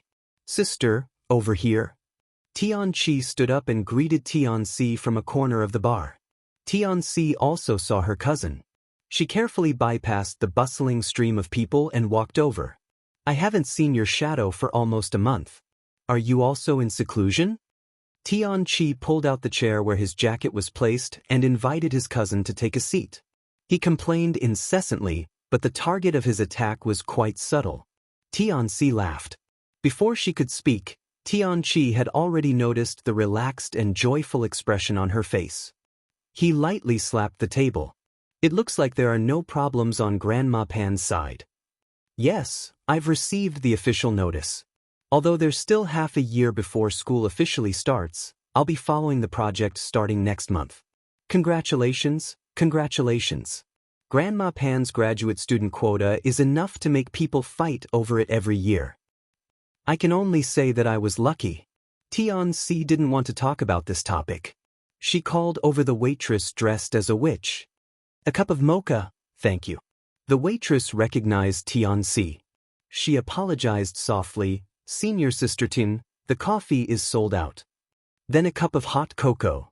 The waitress accepted the order and left. Tian-Chi rushed to claim credit. See, it wasn't easy for me to save you a seat. Tian-Si's gaze swept across the corner of the bar. This was the public activity area located on the second floor of Northern Rock Gear. It was close to the sandbar waterway and faced the scenery at the bottom of the lake. It was originally a good place to cultivate the body and mind, but the surging stream of people made it seem more like a popular tourist spot. Your society's theme week is pretty good. You know, it's not purely based on the theme week. Right now, this place is almost bursting with people. I really miss the days when it was just Luo Nan and the others, even though I didn't come here many times. Tian-Chi sighed. He consciously lowered his voice. Sister, did you come here to find Luo Nan? It's not easy to see him right now. I made an appointment. This kind of conversation shouldn't have happened between schoolmates, but the Tian siblings felt that it was very normal. That's good. Tian-Chi suddenly cried out before he could finish speaking. Behind me! Look at the lake. Tian-Si subconsciously turned her head and saw a huge and flat body slanted at a certain angle in the lake of chaos separated by tempered glass to the side of the public activity area. It silently streaked past, blocking the line of sight of everyone in the bar. There was no source of light at the bottom of the lake, only the lights from the public area projected into the lake. Under the illumination of the lights, the demonic fish that looked like giant bats were showing off their wingspans that were more than 20 meters long and their pale lower abdomen, which had hideous mouthparts, to the tourists. Especially when the demonic fish turned around, its 10-meter-long, thin tail, of scales slammed into the tempered glass. The heavy impact seemed to make the entire glass wall tremble. The tail even carried its own electric flames. Every time it jumped and flashed, it seemed to burn the hearts of the onlookers. Many men and women cried out in fear and excitement. Tian-Si stared blankly at this scene. Even though she had been mentally prepared, when she saw this demonic fish, the terrifying scene from 2 months ago seemed to replay itself. She couldn't help but shiver, her cheeks almost draining of blood. In comparison, Tian-Chi had seen a lot more, and he didn't know what his cousin had experienced in Ocean Sky Cloud City. He let out a sigh of satisfaction. It's different from what I saw in Ocean Sky Cloud City. It seems like they could break through the glass at any time. Actually, I don't think any theme week can compare to this thing going around in a circle. Sis, are you okay? Tian-Si seemed to wake up from a dream, but it wasn't good to turn her head and let her cousin see her current expression. She could only speak randomly. This stingray is the one from Ocean Sky Cloud City? Yes, that's the one. It's grown quite a bit. Who says it isn't? I heard that its wingspan has grown by nearly a third since it was first captured, and its growth has been concentrated in the past 2 months. It must have eaten and drunk well in Ocean Sky Cloud City and fattened up. The stingray swaggered around behind the tempered glass for a while, then turned and entered the depths of the lake where people couldn't see. It left the ground full of exclamations of admiration. However, No one here knew that among them, there was someone who had previously come into close contact with this aberration, the kind that was almost eaten. Tian-Si turned around and subconsciously picked up the hot drink on the table. Only then did she realize that her hands had become cold, and her legs were even trembling. But at the same time, her heart was boiling hot, and then a vermilion blush stained her face. This was also a mixture of fear and excitement. Her mood wasn't much different from the others present, but it was more deeply colored by memories, or perhaps it was sublimated by expectations. Last time in Ocean Sky Cloud City, this ferocious monster had used its long electric tail to wrap around her legs, and it could tear her to pieces in the next second. But it was also from that incident that she truly glimpsed the scene behind the scenes of today's world and touched upon a magical corner of the inner world. She took small sips of the hot cocoa to calm herself down, then asked, "This mutant should be very dangerous. Why did it move here?" It said that the family that left the Stingray in Ocean Sky Cloud City couldn't afford the rental and feeding fees, so they sold this thing at a high price. The buyer was someone in our society, but no one knew that this person was willful enough to directly move this monster here as an ornamental fish. You don't know, what? Nothing. I'm just a little curious as to who would spend so much money to open up their connections and place a mutant in the jungle of the North Bank. Professor Wu and the others can't bear to see this happen. You're talking about Professor Pan's husband, right? He's probably going to go mad with anger. Apparently, he took advantage of Professor Pan's trip to act first and report later. It's hard to say whether or not he'll be able to stay here for a long time. Tian-Chi was quite open-minded. I think it's most likely temporary. It just so happens that the theme week needs a gimmick. Speaking of which, Vice President O's Elusis apparatus replay program has already collapsed. I heard that Luo Nan was the one who stopped it. Now that the Stingray is here, no one would have the guts to run to the lake and cause a ruckus. From this point of view. You understand? Yeah, we all understand. Her slender fingers were placed lightly on Tian-Chi's shoulder. They were like jade tubes, yet they carried the pressure of a steel pipe. Tian-Chi jumped in fright. He reflexively wanted to get up, but he was pressed down to the point where he couldn't move. Tian-Si stood up and greeted the mature and sexy woman behind Tian-Chi. Hello, Ms. Cat Eyes. You're welcome. I'm just an errand boy. I'm in charge of delivering and receiving messages. Cat Eyes very naturally pulled Tian-Chi out of his seat. She used this willful manipulation method to indicate to the young man to go do what he needed to do. Tian-Chi more or less had some understanding of this woman. He didn't say much. He winked at Tian-Si, shrunk into the back of the crowd, and soon disappeared. Cat Eyes was the famous queen of nightclubs in Xia City. She really liked to join in on the fun, but she hated the bustling environment of gear because it brought her unnecessary workload. So she made a long story short. Luo Nan, Gao Meng, and Papercut. Oh, you know the one in the back. They're discussing some technical issues and forgot about the time. If you're willing to wait, I can take you to the 6th floor to rest. Actually, I just want to help an elder send an invitation. Elder? It's my instructor, Professor Pan Wen. I know. Luo Nan's mother's instructor, right? From now on, you'll be his teacher's aunt. That's not necessary. Tian-Si was still a bit reserved when facing Cat Eyes. She wasn't used to chatting and joking with her. Okay, I understand. Come with me. Won't I disturb him? Tian-Si was still a bit worried. You've already agreed to wait. What's there to disturb? Cat Eyes smiled and stood up. She led Tian-Si around the stream of people and slowly walked down the fire escape passageway. She casually explained, right now, there are too many idle people waiting. For the sake of tranquility, the 5th, 6th, and 7th floors have been sealed off from the outside world. It's not too convenient to go in and out. It's not good to have an elevator or something like that. We'll go down the stairs. There'll be a clearance check to get to the 5th floor. It'll be a bit troublesome. You should be prepared. Tian-Si grunted in response and subconsciously sucked in a breath. She didn't feel that it would be troublesome. Instead, she felt quite expectant. The two ladies walked down one floor at a time. After passing through 2 floors, the clamor of the public activity area was more or less masked. Only the rhythmic sound of footsteps could be heard in the stairwell. Tian-Si slightly adjusted her breathing.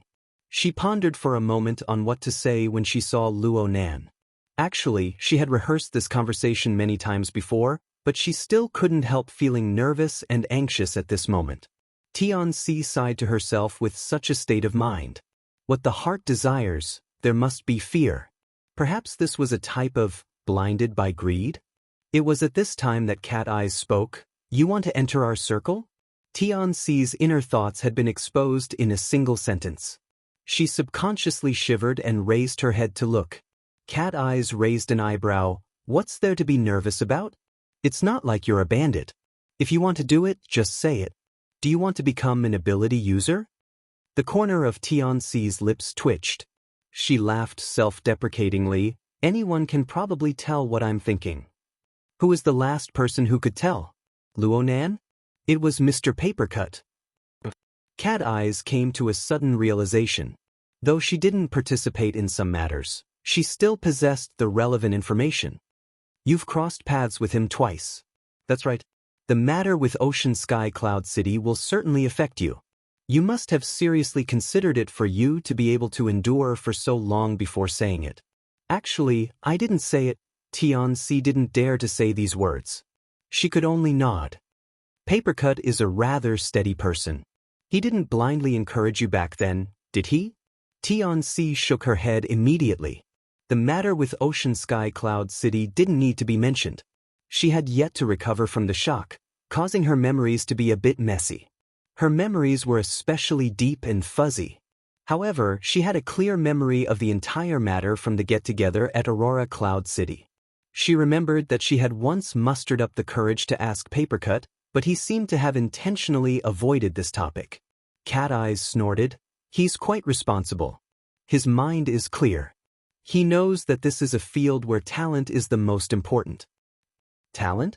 That you're tuning in to the Dreamy Chapters YouTube channel. We're so grateful for your support, and don't forget to subscribe to join us on this incredible journey through captivating stories. Your generosity through donations truly makes a world of difference, as it's the primary source of revenue that allows me to expand and enhance this channel for you. Thank you from the bottom of my heart for being a part of this adventure.